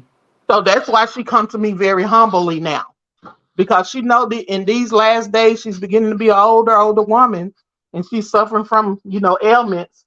I think she knows Yeah. that I would never confront her now, because there's no way I want to say anything to cause me any more hurt or to even make me go back to the pain that I have retrieved from, or the pain that I endured. I don't want to feel that again. I don't want to feel any of that. So, Mm-hmm. do she know? Yes, she knows what she did. Yeah, she She knows knows. exactly what she did. Um, how she handled it, like I was about to say, my mother got so jealous of me when I married my husband. She was at my wedding. She cussed me out on my wedding day. Yep. Oh, wow. She cussed me out on my wedding day because you know why? I would not let her run my wedding. Mm. Would not let her have any say so. All she had to do was put on a dress and be there. But she wanted to run my wedding, and I wouldn't let her. I said, "This is not your wedding. This is my wedding. Mm-hmm. This has nothing to do with you. You know, well, I don't give a cent. This was after she done walked me down the aisle, and she felt like she needed to say something at my wedding. But let me tell y'all something. She did that to try to make one more stab. I'm telling you, narcissists never stop. It was like one more stab. Let me just get in one more stab because I'm jealous of her. She's getting married today and I'm not married no more. Let Yeah. me just get in one more stab. But I stopped her.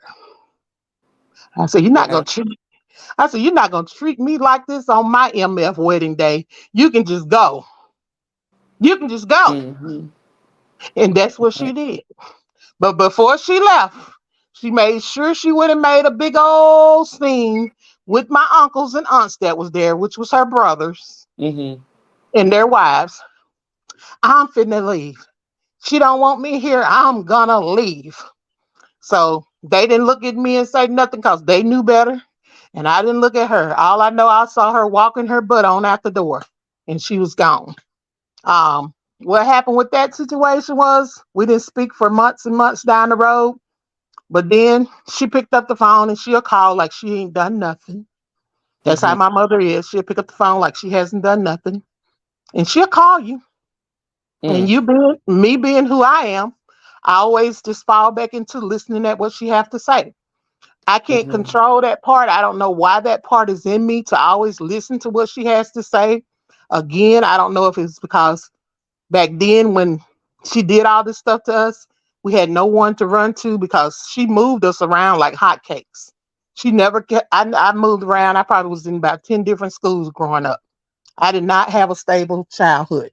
Mm. Um, she didn't want nothing to catch up to her that she would do to us first and foremost. And she always moved us around. She always did. I don't, and she does that to this day to her own self. She don't even have kids at home. She's moving from here to there. She, Mm. no, she doesn't own a home. She just moves to different places. When she get mad and can't control where she at or don't like where she is, she moves. She moves. She ready to move now. Where she at now? How old We is your call mom now? she's 76. Oh. 76, and she still have that way of thinking. If she doesn't like something, she gets away from it. And I don't know why she's that way. I can't explain why she's that way, but um, to this day, I still let her call me and pour out her day to me or whatever it is. And Mm-hmm. most days, Amara, I just listen to her. I don't have no words for her. And sometimes I can go days without talking to her. And if I have a moment where stuff caused me to have a remembrance of what I've gone throughout my life with her, Mm-hmm. um, I won't call her. I won't call her. I won't even pick up the phone. I don't know. It's just something in me just won't let me do it because I'm afraid that I'm gonna let it out. Let it out. Now, are you still in counseling now, or you kind of did it and stopped going, or? I stopped doing I did counseling up until 2018. After 2018, Mhm. the whole year of 2018, when 2019 rolled around, it was kind of, I was feeling good. Me and my counselor and therapist had a long talk, and they said your progress is, you're able to open up, and they assured me if you ever feel some type of way and you want to come back and pick it up again, feel free to. But lately in my life, life has been life, and life has been good. Um, Getting to know my husband in 20, that was the one thing my husband found out about, that I went to therapy. But he didn't really get into why. He wasn't that type of man to pry into my lifestyle. He was just like, if it's making you happy, baby, I'm happy. If you going to therapy to make you feel good, I'm supporting you. Mhm. Um, I would never bring him to therapy with me though. They would ask you if you want to bring someone, but I didn't feel like my past was something that I wanted to pour out on my husband's life. You know what I'm saying? And I just never Y'all invited won him. now though. I mean, y'all won. Like, I don't know if I agree with you on that one. And the only reason why I say Well, that. Okay, go ahead. Go ahead. I was protecting him, and I Mhm. was protecting what I went through from him. You see what I'm saying? If that makes sense. I didn't feel like From he your needed to husband that you hear. married to now. Yeah, I didn't feel like he needed to hear all the everything that I went through. When I go to therapy, I would open up and talk about it. Oh yeah, yeah. Sometimes we would retract back to when I was 5 years old. It's just Well, you know whatever. what? Then I agree with you on that one. So I agree Mhm. that the counseling for your childhood traumas, you Uh-huh. should just that should be between you and your therapist. But Right. I do think, because I'm sure that some of your childhood traumas spill over into your marriage. So go to counseling, even though you may not be having no issues. A lot of people think that you're only supposed to go to counseling when you're having issues, and Oh no, that's not the case. I know where you're going with that. Yes, Yeah. I have a very shrewd way of handling attacks. If I feel like I'm being attacked, oh, I come off very strongly. So, had my husband endured some of that before? Yes. And we have Mm-hmm. talked it out. Thank God. He's a forgiving man, and he an understanding Mm-hmm. man. He knows when I'm angry that I can go over the top, bottom line. Um, Because we're the weaker vessel. right. With a weaker vessel, and he know that I got some snapback. I'll be a fool sitting here and tell this audience that man and wife or in a home don't have differences of opinions, because we do. And Hmm. do we cross path? Yes, we do. Teeth and tongue fall out. So yeah, sometimes, husbands and wives don't agree on everything. It could be something, hell, it could be something as simple as groceries. It could be Right. something as simple as, did you pay that bill before I had to say something to you about it? It could be anything that could trigger an That's right. argument. Hmm. So do I go over the top? And do I Or feel even like, why you looking at me like that? Looking at you oh like what? gosh, that's the biggest one. What Or I do to I you? What are you talking about? Right. Like recently I could say something just as sweet, and then he might get a frown on his face, and I'm thinking, I said that's so sweet. What the hell you frowning up for? And there you Hmm. go. And it Hmm. can lead to it. He'll be like, well, what the hell you talking about? I didn't frown up at you, but in my mind, he frowned up for what I seen.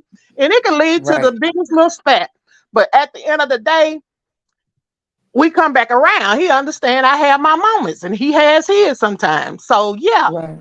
when I say go over the top sometimes, I have gotten so angry in front of my husband before, until I knew that it was a triggered moment from my childhood trauma. So yes, those are the moments where you would probably say, well, yeah, you maybe need to go back to you may need to go back to counseling for that. But at the same time, that was like just a one time. It ain't something that go on 2 and 3 times a week, 2 or 3 times a month. That might be a one-time trigger that happened, and then it might happen.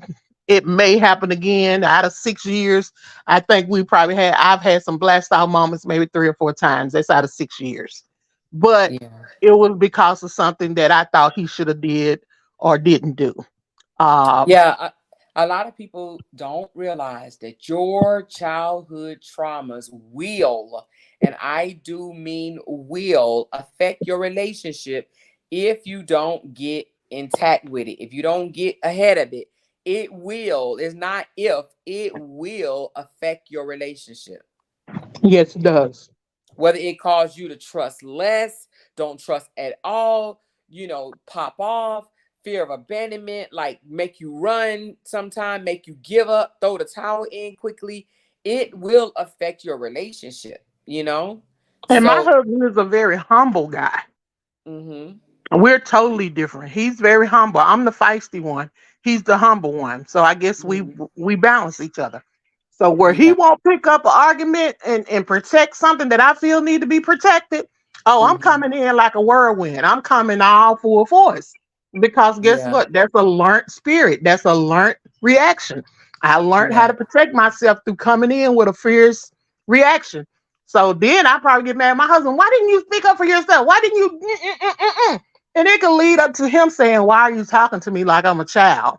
He'll say that. Why are you talking to me like that? Or I know how to speak up for myself. Or And how it long could y'all be been married now? 7 years.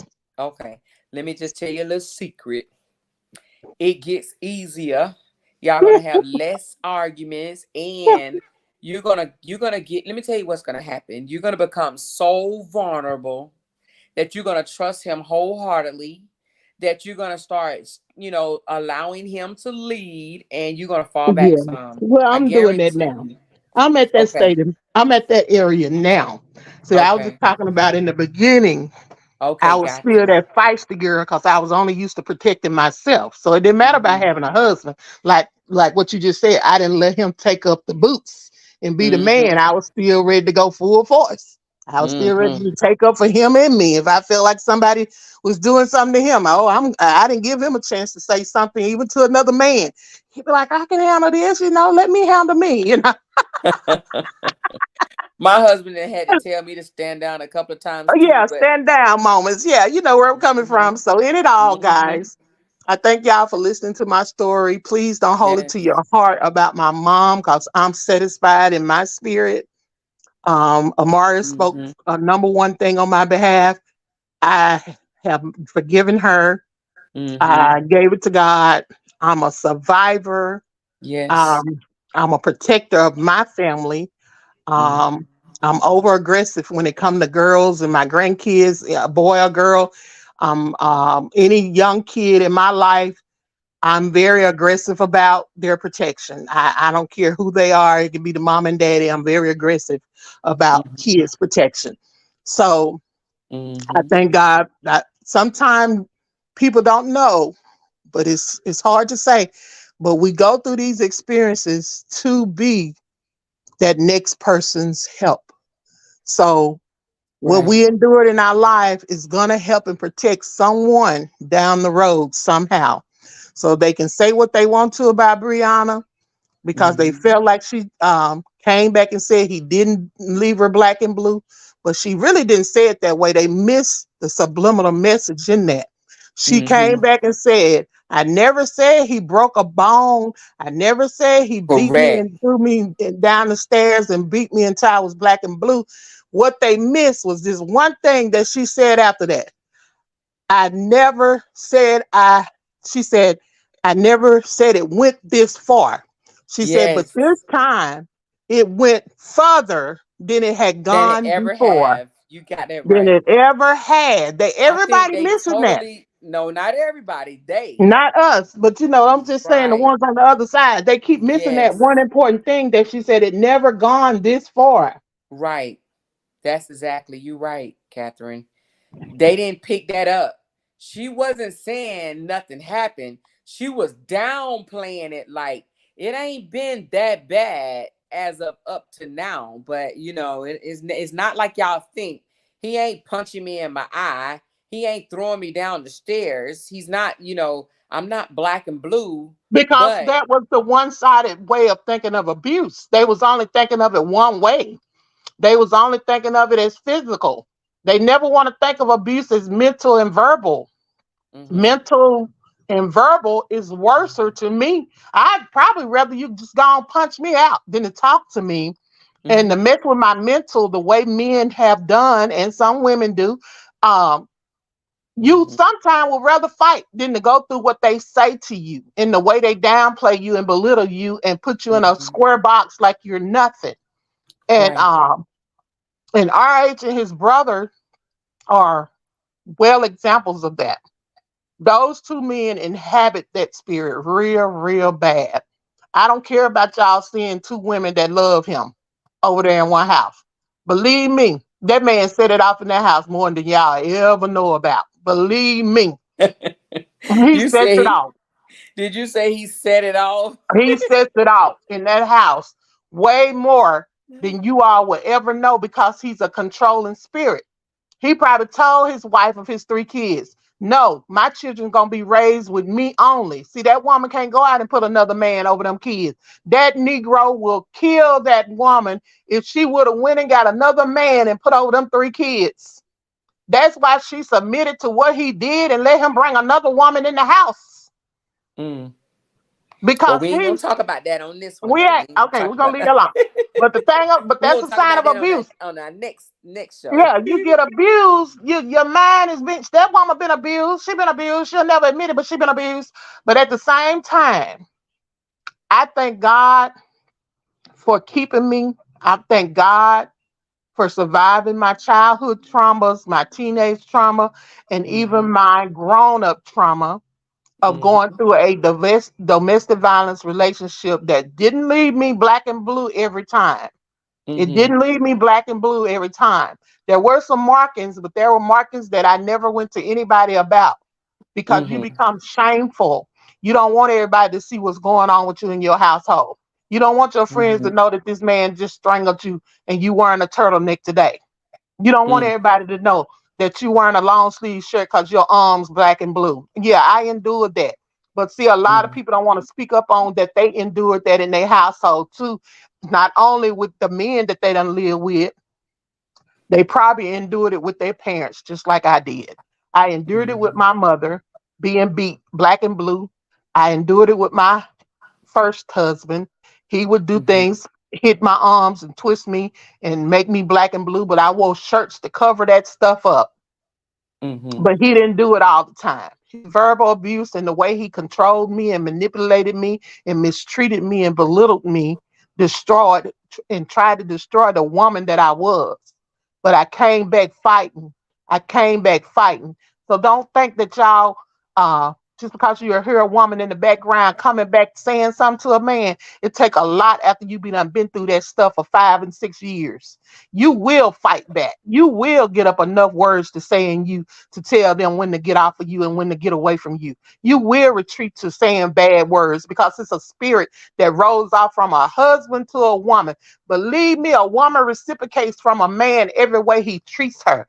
If that boy was in that household treating that young lady right and loving that girl with loving words and treating her and her kids with loving, loving, loving, tender care, Mm-hmm. we wouldn't be on this story today. We wouldn't even be So on this story today. you got This that story right. wouldn't even be existing if that man was treating her the way he said he was. You got Uh, that right. it wouldn't be this wouldn't be going on today. So at the end of the day, y'all, thank y'all for listening. Thank you Um, for I sharing. hope my story did affect people in a good way and not a bad way. Cause believe me, it's always good to say and set your spirit free from what you've gone through. And I That's have right. done that and I'm good in my life. I'm all right with it. Yes.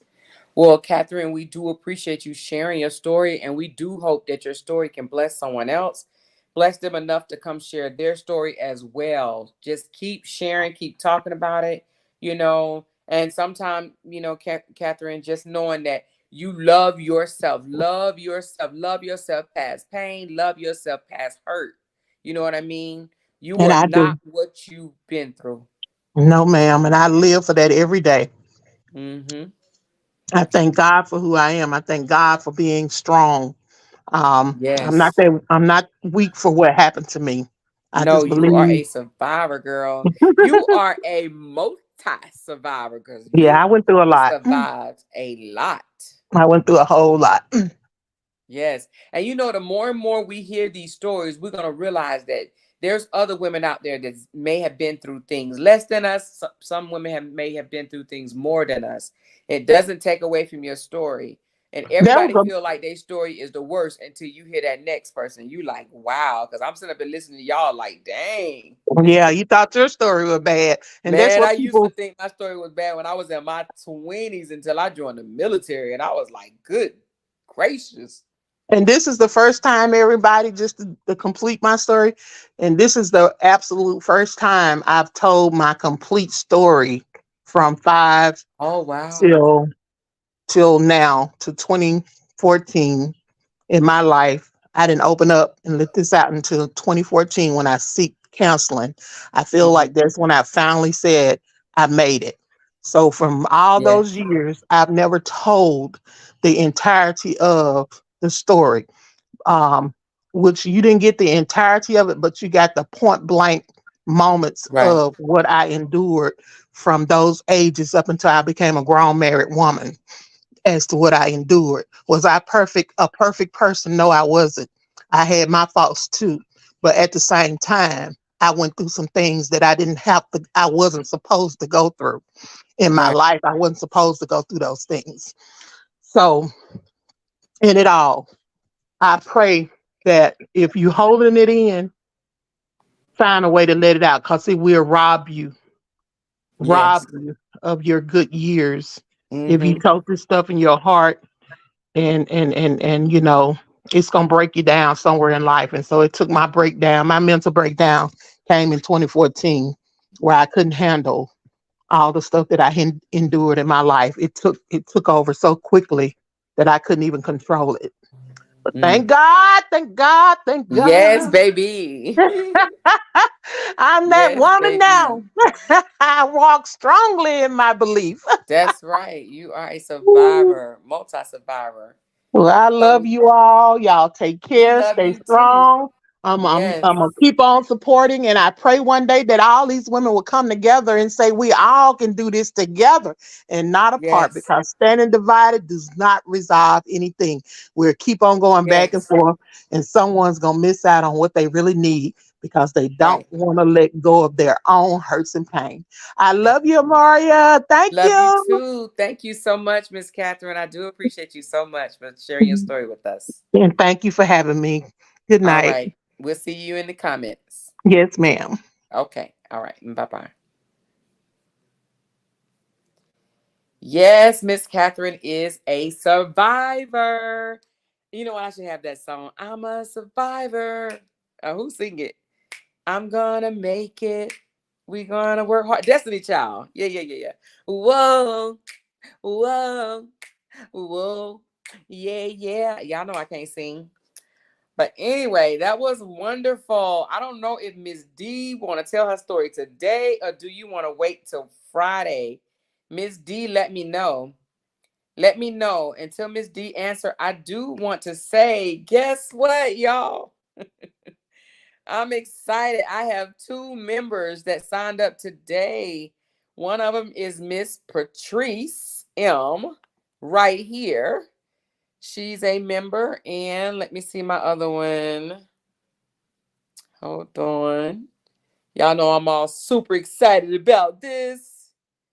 The other one is Mrs. Rogers. Thank you, Patrice and Mrs. Rogers, for getting your membership badges. Yes, you guys, if y'all didn't hear me earlier, a sister is monetized on these YouTube streets. Don't know what all this gonna bring, but I'm gonna let y'all know. But if y'all want, you can definitely get your badge. It's up to you. Well, let me know. Let me ask the audience. Do y'all want to hear Miss D's story today, or do y'all want to save it to Friday? Today or Friday? Thank you, Tangela. Thank you, Divine. Thank you, Lexi. I'm still gonna be bringing y'all some juicy juice, but some of the juice, I'm gonna start sharing it just for my members. I heard yesterday, I heard Friday, because I know it's late for y'all. Thank you, Miss Rogers, for being a member. I didn't see you in here earlier, so but you got that membership badge. I appreciate y'all so much. Friday, so I got 2 Fridays. Thank you, Natasha. Yeah, I'm gonna say Tasha. Friday. Okay, so D, is it okay? I know I pushed you off and I do apologize, but is it okay that we hear your story Friday? Because we want to make sure you have time. We don't want people falling asleep on you. And it's 7 my time, so I know it's 10 o'clock y'all time. It's on YouTube, Lexi. I'm monetized on YouTube. You could become a member on YouTube. And listen, I'm the type of woman, if y'all don't know, I'm going to let you know. I hope you know, but I'm going to let you know. If y'all want to start a channel and you want to talk about anything, it could be cooking, it could be sewing, it could be clothes, it could be whatever. I will definitely support anybody's channel. Just let me know. And if you want me to help you, now I ain't gonna sit here and say I'm a guru, but I've felt my way around a little bit. So if you need to know anything, you let me know and I can help y'all. Again, I ain't no guru. It ain't nothing like that. I don't want people to sit here and think I'm acting like I know what I'm doing, because I really don't. But what I do know, I will share. So if you want to set up a channel and do that type of stuff, just let me know. But that was quick. I don't even think I've been over here for I don't know, has it been a month? I don't even know if it's been a month, but okay, Lexi, she said I definitely want to start a channel as well, but I'll let you know when I'm ready. Okay. Yes, let me know. Anybody else, if you want to start a channel, and it don't have to be a bashing channel. We all have a lot of talent. I'm talking about a lot of talent. We can come on these YouTube streets or even Facebook and offer what we do, what we know. You know what I mean? It don't have to be based off of this story, because I'm moving past it. But trust and believe, when I say I'm moving past it, I will forever support Brianna. And if need be, I will bring y'all some stuff about Brianna. I'm going to do it more so in my membership groups, because people want to, how it is. People want to start crap. Okay. Those 8-10 hour lives did it for you. Got all your hours in a few days. You think that's what it was? You might be right, but I don't even think it was the hours, because 4,000 hours is not a lot. I don't think. Is it 4,000? You need 4,000 hours and 1,000 subscribers. I don't think 4,000 is a lot. I think it's the 1,000 subscribers. So I don't know though.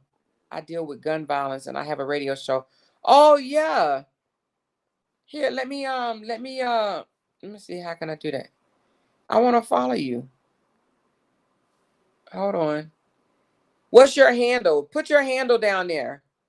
Is it under your name, or send it to me some kind of way if you don't want to put your handle down there? But let me know. I'll definitely follow you. I deal with gun violence. Yeah, we need to clean up these streets. But we're going to come back on again Monday and Wednesday, childhood traumas, because those childhood traumas will spill over into the relationship if we don't confront them and deal with them, and it will cause relationship traumas, toxic relationships. Now, not saying that it will end your relationship, but it will cause some toxicity in your relationship if you do not confront it head on. Amor, so if we have a badge, we cannot be, if we don't have a badge, we cannot be in your group anymore. No, no, no, no, no, no, no, no, no, no, no, no, no, no, no, no. When I talk about certain things, not like everything. Like if I want to talk about, let me tell you, if I find if it's, let me just say it like this: if it's juicy, and I don't want everybody to know, then that's when I will do just members only. But if it's just basic stuff, no, you can be like where you are right now. But if it's juicy, yeah, I'm only gonna tell members only, because that keeps away the negativity, the nosy ones. Let's just keep it real. The nosy ones from across the street always trying to be up in the beeswax. But other than that, you know, the basic stuff, I'll come out here and say, you are so welcome. She said, but I'm going to get a badge, though. Thank you, Anita. Thank you, Anita. It's going to be some things that's happening down the line that everybody don't need to know. Definitely some things that's going to be happening. But everybody want to try to copy everything that you do and stuff like that.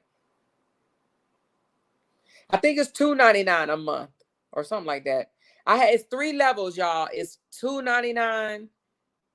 I think $4.99 and $9.99 or $2.99. I know the first one starts off at $2.99. And it was like it was a default, but now the last one, the third one's the default was $24.99, but I dropped it to the $9.99. And the reason why I dropped it to the $9.99 instead of $24.99, because 24 is, you know, that's a lot. But the $9.99 just mean that if I do an exclusive video, and I'll let y'all know if it, you know, once I start doing that. But the yes, it is 3 levels. The $9.99 is going to be that you'll be able to see this video first. I'll release the video first. So you'll have early access to everything. I'll let y'all know. I got to get a feel of this thing. But we definitely going to talk on this channel. We're going to talk trauma in childhood traumas, domestic violence. And we're going to take trips, y'all. We getting passport and taking trips. Stop playing. We taking trips. I'm letting y'all know. Don't be scared to fly and don't be scared to cruise. You might as well get out of it right now. We're going to live. That's what we're going to do. I'm going to teach y'all how to live. Do you hear me? I'm talking about live. Get out of your fear. Get that fear out your head. We need to live. I guarantee you, you guys start traveling. It's going to change who you are as a person. Somebody said, I don't see where, okay, Ms. Rogers, you got that one. I didn't even know because it don't show. Well, I got to go back and look at it. And so it can show me which level you are, because I didn't see that one. But I'll check that out. Somebody said, I don't see where I can buy the subscription. Are you on YouTube? If you're on YouTube, it says, let me go to it right quick. I'm on my iPad, so I can't pull it up while we're on the phone, but let me look. It says membership. And then let me see how you do it.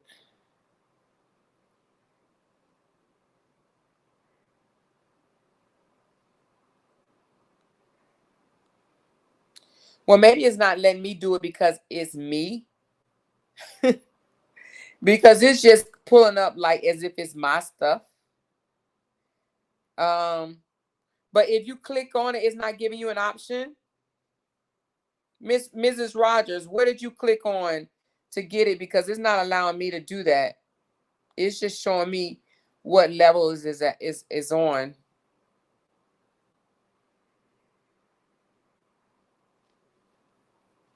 Somebody said it's in the chat where you type what the $ is.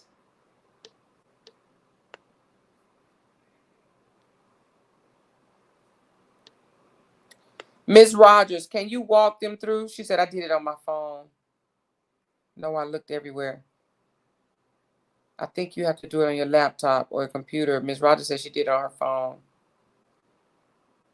I'll find that out and I'll let you know. How about that? I'll find that out and I'll let you know, because as I'm looking at it, it's not giving me an option to do it. Maybe because it's just mine. Somebody said you could do it from your phone right here. Where you type, there is a $ box and it gives you the option. Do you see what she's talking about, Sonia? Somebody said, are you able to drop the membership link in the chat? Somebody said, I clicked on subscribe and it's not showing. See, I wish I knew how. See, I don't see a subscribe on my end. I only see, well, let me see.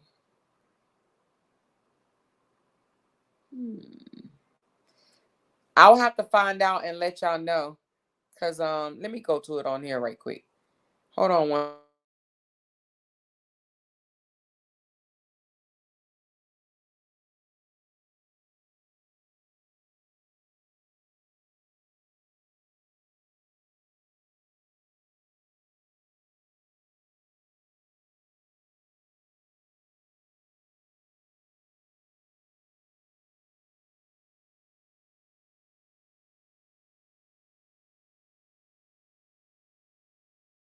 To sign up.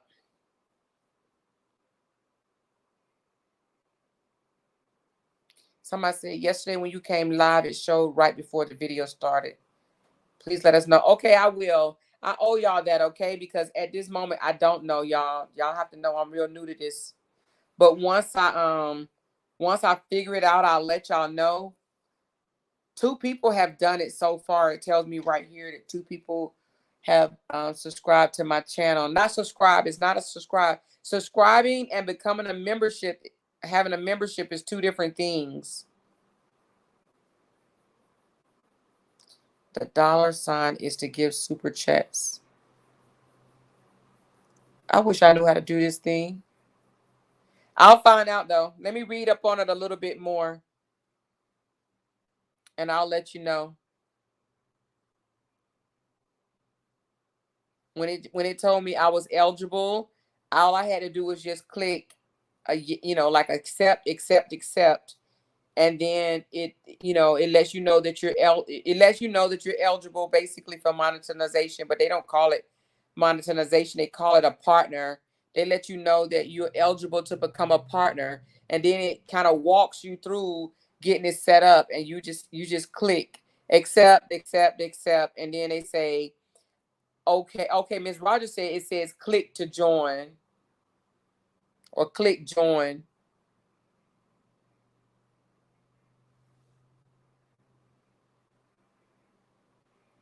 RH fan club page just posted about Bree really harsh stuff. Oh. Oh, Lord Jesus, honey child. What people think about these days. So I may see something different on my end than you guys see. It's right next to where you type in your message that you're going to send out. It's got a $ there.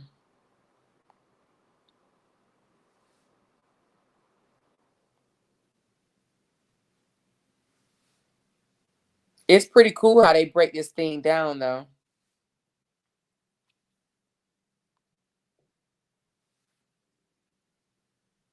You have to go to the main page and push join. Are you guys actually on YouTube? Because I'm sharing this on 3 different devices. So the ones that saying they don't see it, maybe you're not on YouTube. Are you on YouTube?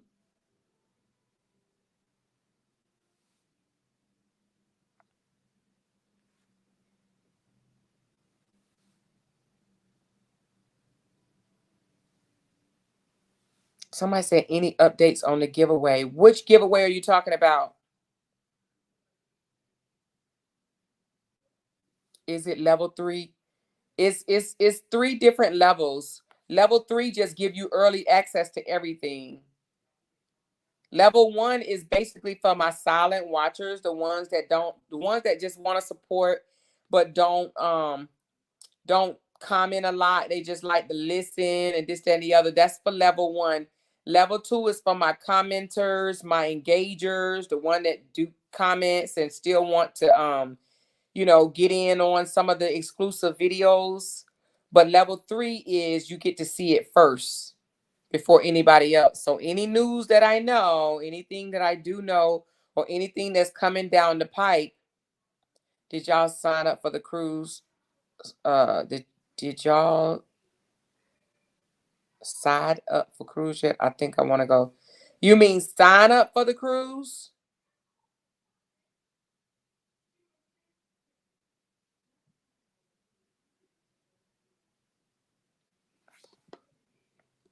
Yeah, people are already booking in the cruise. If you want to go on the cruise, Let me know. People have already been booking into the cruise.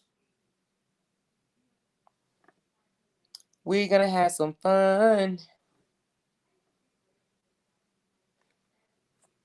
Miss Patrice said the dollar sign is for super chats.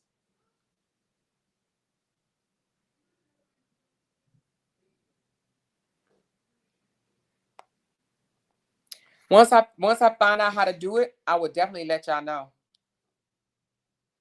Somebody said I need a I don't know what giveaway she talking about. That's what I was thinking. What giveaway? I don't know what Miss Christine talking about. But somebody said I need a roommate for the balcony. Now, Tinkers, that's interesting that you said that because there's several people in here that said they're gonna be going alone. So what I'm gonna do is I'm gonna form a group on Facebook and we will be able to talk about who need roommates, this, that, and the other. Okay. Your cruise is asking for a passport, and I didn't need. No, you don't have to have a passport. Your cruise is asking for a passport. Let me tell you why it's asking for passport information. You don't need a passport, but it just wants to know. So when it say passport, just put what if you don't have a passport, put your name that's on your ID. The reason why I say that is because, believe it or not, people may have been called Jimmy their whole life, right? But they real name may be Bob. Some people don't realize that you got to put your real name, like the name that's on your driver's license or passport. That's the name that you have to give. So just because they call you Jimmy or Shauna, don't mean that that's the name that's on your ID. So that's why I asked for passport or ID information.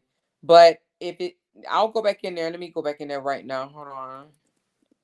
It should be, you should be able to pass that information, but let me see. Let me make sure that I don't have that to where you cannot pass it. Hold on. Most of my trips are international. You do need a passport, but my cruises, my Bahama cruises and stuff like that, you do not need a passport. You do not need a passport. Now, it's recommended if you the type of person that that's late, you show up late and don't follow directions, then yeah, you gonna need a passport to be. But anyway, you ain't gonna have to worry about that. But what I was gonna say, you would need a passport if you didn't forms. If you missed that boat, don't get back on in time. Here you go. Let me look in it. So passport. Oh, I do. Okay. So it says passport or state ID name. So your passport or state ID, your state ID is your driver's license. Passport or state ID name. That's your driver's license. Just put your driver's license information in there. Your driver's license, what's the name that's on your driver's license? Yes, I do need that filled in. I can't take that off. So the one that say passport, you do not need a passport. Your government name. That's what it is. The government name. Because some people will literally give me the name that their mama been calling them all their life. And sometimes it's not their name. Then they wait till the day of and be like, oh, you need my real name? Yes, I need your real name. Yes, I need your real name. Somebody said, where do you pay down on the cruise? Let me drop the link to the cruise right here. Now, let me tell y'all this. That's not on this thing, but I do need to let you know. And I need to let Brianna know too if they ask her any questions. If you are going to be in the room by yourself, you do have to pay a larger price. If you roommate, you don't. But if you in the room by yourself, which is fine because a person like me, if my husband don't go with me, I want a room by myself. You understand what I'm saying? I ain't trying to be funny, but when you grown, you don't necessarily want to be roommating with strangers. But however, it is your preference. If you want a roommate, you guys can get together and talk about a roommate. I just dropped a link to where you can book the cruise. It is $100 deposit if you have a roommate, right? You pay 100, your roommate pay 100. If you're going by yourself, it's actually $200 deposit. Single people have to pay double. It's only going to ask for 100, but I'm gonna call you on the phone and say, hey, I see that you authorized 100. If you need a few more days, I'll wait for you to get the other 100 up. But it's really 200 deposit. So those that's going single, I see that you guys signed up as single. I'm going to be calling you in about a week asking for the other $100, unless you tell me that you are waiting to be roommate up with someone. Now, let me explain the cabins. The interior cabin, you cannot walk out, it's no window. You can't walk out and see the water. That's an interior cabin. We're only going to be there for 3 nights, so it ain't no big deal. I say if I'm claustrophobic, so I have to have a balcony, I have to see light, and I have to be able to walk out and get fresh air because I'm claustrophobic. But if you're not claustrophobic, getting an interior is okay. It ain't no big deal if you're not claustrophobic like myself. Somebody said, well, 200, it would be, just can't share my space as a grown woman. You about like me, Lexi. I ain't even gonna lie to you. I'm 50 years old. I did it though. I gotta tell y'all my experience. I did do it. I did a 3-night cruise with another female trying to save on money. Why did I do that? It actually broke our friendship up. We are no longer friends. Now, I love the Lord. Y'all know I do. But when you get up at 7 o'clock in the morning, screaming to the top of your lungs, call yourself praying, and I'm still trying to sleep, I'm going to have a problem with that. So I said, girl, what are you doing? It's 7 o'clock in the morning. What are you doing? She says, I'm praying the devils away. I said, the devils, it's 7 o'clock in the morning. You waking up everybody. She said, I'm praying the devils away. I was like, oh my God, can you please stop? So we went back and forth, back and forth, back and forth. Needless to say, we got into it on the cruise and we left the cruise. I never spoke to her again and she never spoke to me again. She was a roommate from hell, for real. A roommate from hell. Yes, boyfriends, girlfriends, whatever is going. Yes, my husband will be there. Y'all will get to see my man, my man, my man, my man, my man, my man. Yeah, so boyfriends can come. Your kids can come. Now, if you want your kids to come, matter of fact, I'm going to update the link and put triples and quads. Now, I put on there, if you want triples and quads, just give me a call and I'll give you the price for it. But I'll go ahead and update the list with triples and quads, just in case you want to bring a child or two. We ain't doing no 5 in a room because that's just going to be too musty, sweaty, and hot. We're going to do, you could do up to 4 in a room, but just know it's going to be tight because these cabins are not like hotels. They are smaller. Did you go to where you like the page? Okay, you must be saying something else. Okay. So yes, your man can come. Yes, kids can come. My kids not coming though. Grown people time. Yeah, no, my kids ain't coming either. Or my grandbabies. It's just 3 nights, y'all. Just Friday, Saturday, Sunday, and come back Monday. Friday, Saturday, Sunday, come back Monday. So you need to take off Friday, Saturday, Sunday, and Monday because you'll come back Monday. But if you got to be to work at 8, you're going to be late. You're not going to be back home till around 12, 1, or maybe even 2 o'clock. Yes, girl, bring your sneaky link, Chad. Bring the sneaky link on. It's going to be fun. We will have a party with Bree on the ship. It's going to be exclusive and it's going to be wristband only. So even if you try to go and book on your own, you will not be allowed to come to the party if you do not come through me. You have to come through me to be in our group. We will have wristbands. I'm excited too. Even though it's not until June, it'll be a couple of days after my husband's birthday. Y'all know he a Gemini. My husband like, it can't be on the family reunion time. I looked at him like, I wish you might. I wish you might.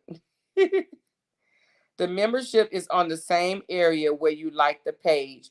You know how she said, everybody go like my page? It will say join, push, join, and it will give you all the information about the memberships. Thank you, Spoken. Thank you for putting this information out, because I was going to try to figure it out myself. But I appreciate you. I appreciate you.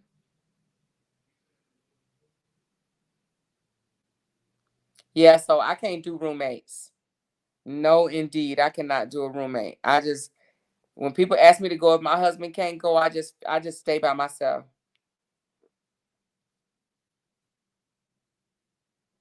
It's going to depart from Orlando, Florida. It's going to say Port Canaveral. That's about 45 minutes from Orlando. So if you fly in, you fly into Orlando, Florida. If you driving, you're going to fly into Orlando, and then Royal Caribbean have transfers that would take you from the airport to the cruise ship. I think the transfers round trip is like, I think it's 17 each way unless they didn't went up, but it's $34 for their transfers. $34 for the transfers that will get you from the airport. And it's a desk in the airport, a Royal Caribbean desk in the airport, but you can do it ahead of time if you want to. We'll talk about that. Once people book, I don't want to just tell everything right now.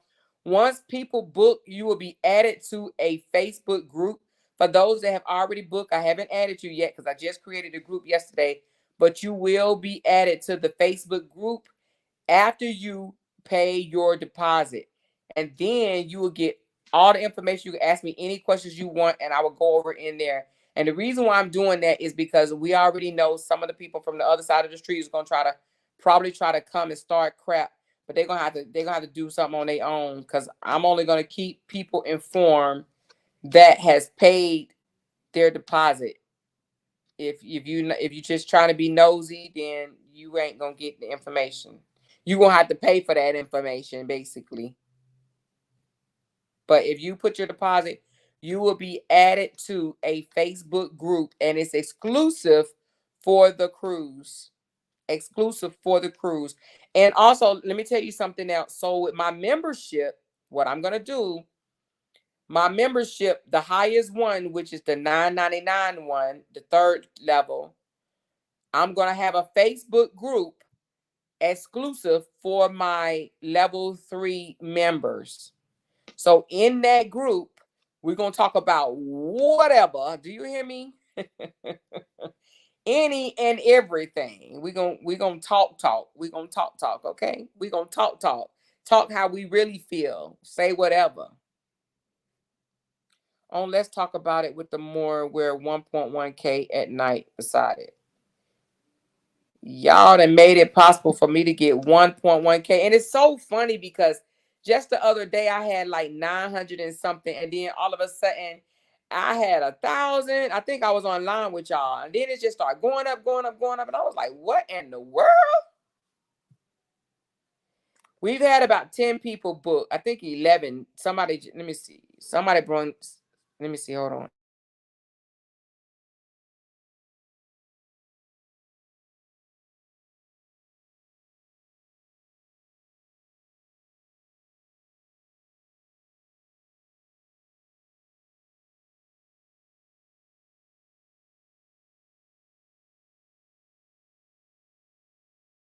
$11. However, one of the young ladies wants a roommate. However, I don't want to be that one that be hooking y'all up. And the reason why I say that, because y'all know I've been doing this for a while, because if that roommate don't go, then that other person is going to be responsible for paying the whole thing. So what I'm going to do is, if you want a roommate, once you pay your deposit, I will allow you guys to speak to each other in the group. Y'all can work that out amongst yourselves. I don't want to have to be no matchmakers, because I don't be knowing y'all like that. And I've had to deal with this when I took 35 people to Dubai. One of the girls got her roommate. She had roommate after roommate after roommate. They kept canceling to where me and my husband had to upgrade our room and get a 2-bedroom. And she had to be our roommate, which was crazy. She had to end up being our roommate because Her roommates kept canceling, and she really wanted to go to Dubai. So we upgraded our suite to a 2-bedroom, like a 2-bedroom apartment.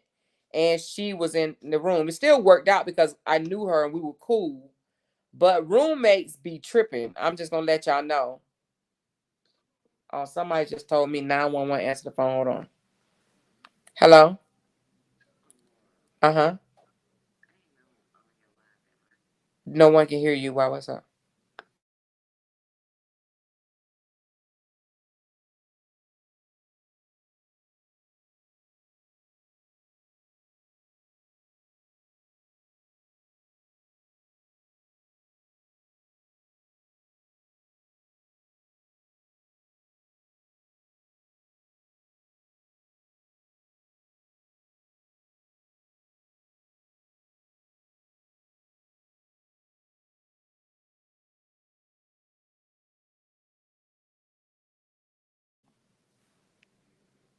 Sorry about that, y'all. I had to take it. It was a 911. Somebody needed something. Friend of mine needed something really bad. But anyway, so like I was saying, once you pay your deposit, I will add you to the group. You guys can talk about roommates and stuff like that in the group. You'll be able to talk freely in the cruise group. So we're gonna have a cruise group, and then my membership level 3 people, we will have a group for our level 3s. And in the level 3 group, it's going to be on Facebook. So the level 3 group will be on Facebook, and that group is going to be open to talk, discuss anything, even if I'm talking about anything. You see some, we'll talk. Y'all see what I'm talking about. All right, y'all. I'm going to click off. Y'all have a good night. Um, as far as if I put the link in here for the cruise, go ahead. You know, people have been going ahead and book. Oh, let me drop it again. Hold on. Here we go. Don't wait to the last minute. Slots are limited, but we're looking to take anywhere from 100 to 150 people. Okay. So, and slots are limited. Just letting you know that. Now, I'm giving my people first dibs, and Brianna has some people as well. So, just make sure you go ahead and get your slots. Okay. All right. Talk to y'all later. And wait, let me just say one more thing. One more thing. I heard on the other side of the street, which, you know, we don't care about them people, but they said, are more doing this for financial gain. Let me just say this.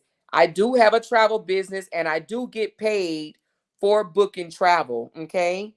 But I get paid from the cruise line. The extra money that you guys are going to be paying on top of the cruise is for the events and for the grab bags. I am a master agent with Royal Caribbean. If you don't believe me, go on Royal Caribbean site and look me up. I'm there. Okay. Look me up. I'm there. All you got to do is put in Charlotte, North Carolina, and you will see that I am a master agent with Royal Caribbean. They pay me. So that part. But yes, I do get paid for booking travel. That's my business. That's what I've been doing for almost 7 years. You right, Milan. Thank you. F them over there. But I'm just saying, I heard, you know, one of the Nats say, she only doing this to make money. Me and Brianna been talking about this for a long time. We talked about a meet and greet, and I said, what about a trip? You know, Brianna loved the water. She loved to go places. And I said, yes, let's do a cruise. We was gonna do Jamaica, but a lot of people don't have passports. You need a passport to go to Jamaica, and it will cost much more than this cruise. We may go to Jamaica another time. Thank you, Kimberly. Thank you. Thank you. Thank you. It ain't like I'm gonna get rich off of it. Trust me and believe. Huh? But anyway, but it will, you know, it will compensate me for my time. So anyway, I appreciate y'all. I love y'all. Make sure you hit that like button, and I will talk to y'all tomorrow. Tomorrow is going to be my toxic relationship and moving on. Somebody said if you book with Carnival is not that costly. Yeah, Carnival is much cheaper, but in my opinion, nothing against Carnival, but I like a little bit more upscale. So in my opinion and my experience, Royal is more like a Target, whereas Carnival is more like a Walmart. And it's not so much the ship, it's the caliber of people that go. You know what I mean? Somebody said I used to work for Carnival, so you already know what I'm talking about. No offense, Monet, but Carnival is yes, it is cheaper though. You're right. Do you do flights too? I can book your flight, but you could probably save more money booking it yourself. Because if I book your flight, I'm just gonna book it straight through Royal, and they're gonna charge you about $25 extra or something like that. Yes, Carnival is the fun ship, and yep, you may only spend $500-$600 per person on Carnival, but you get what you pay for. You get what you pay for. I'm doing Royal. I like a little bit more class. That's all, y'all. But I will talk to y'all tomorrow. Love y'all. Bye.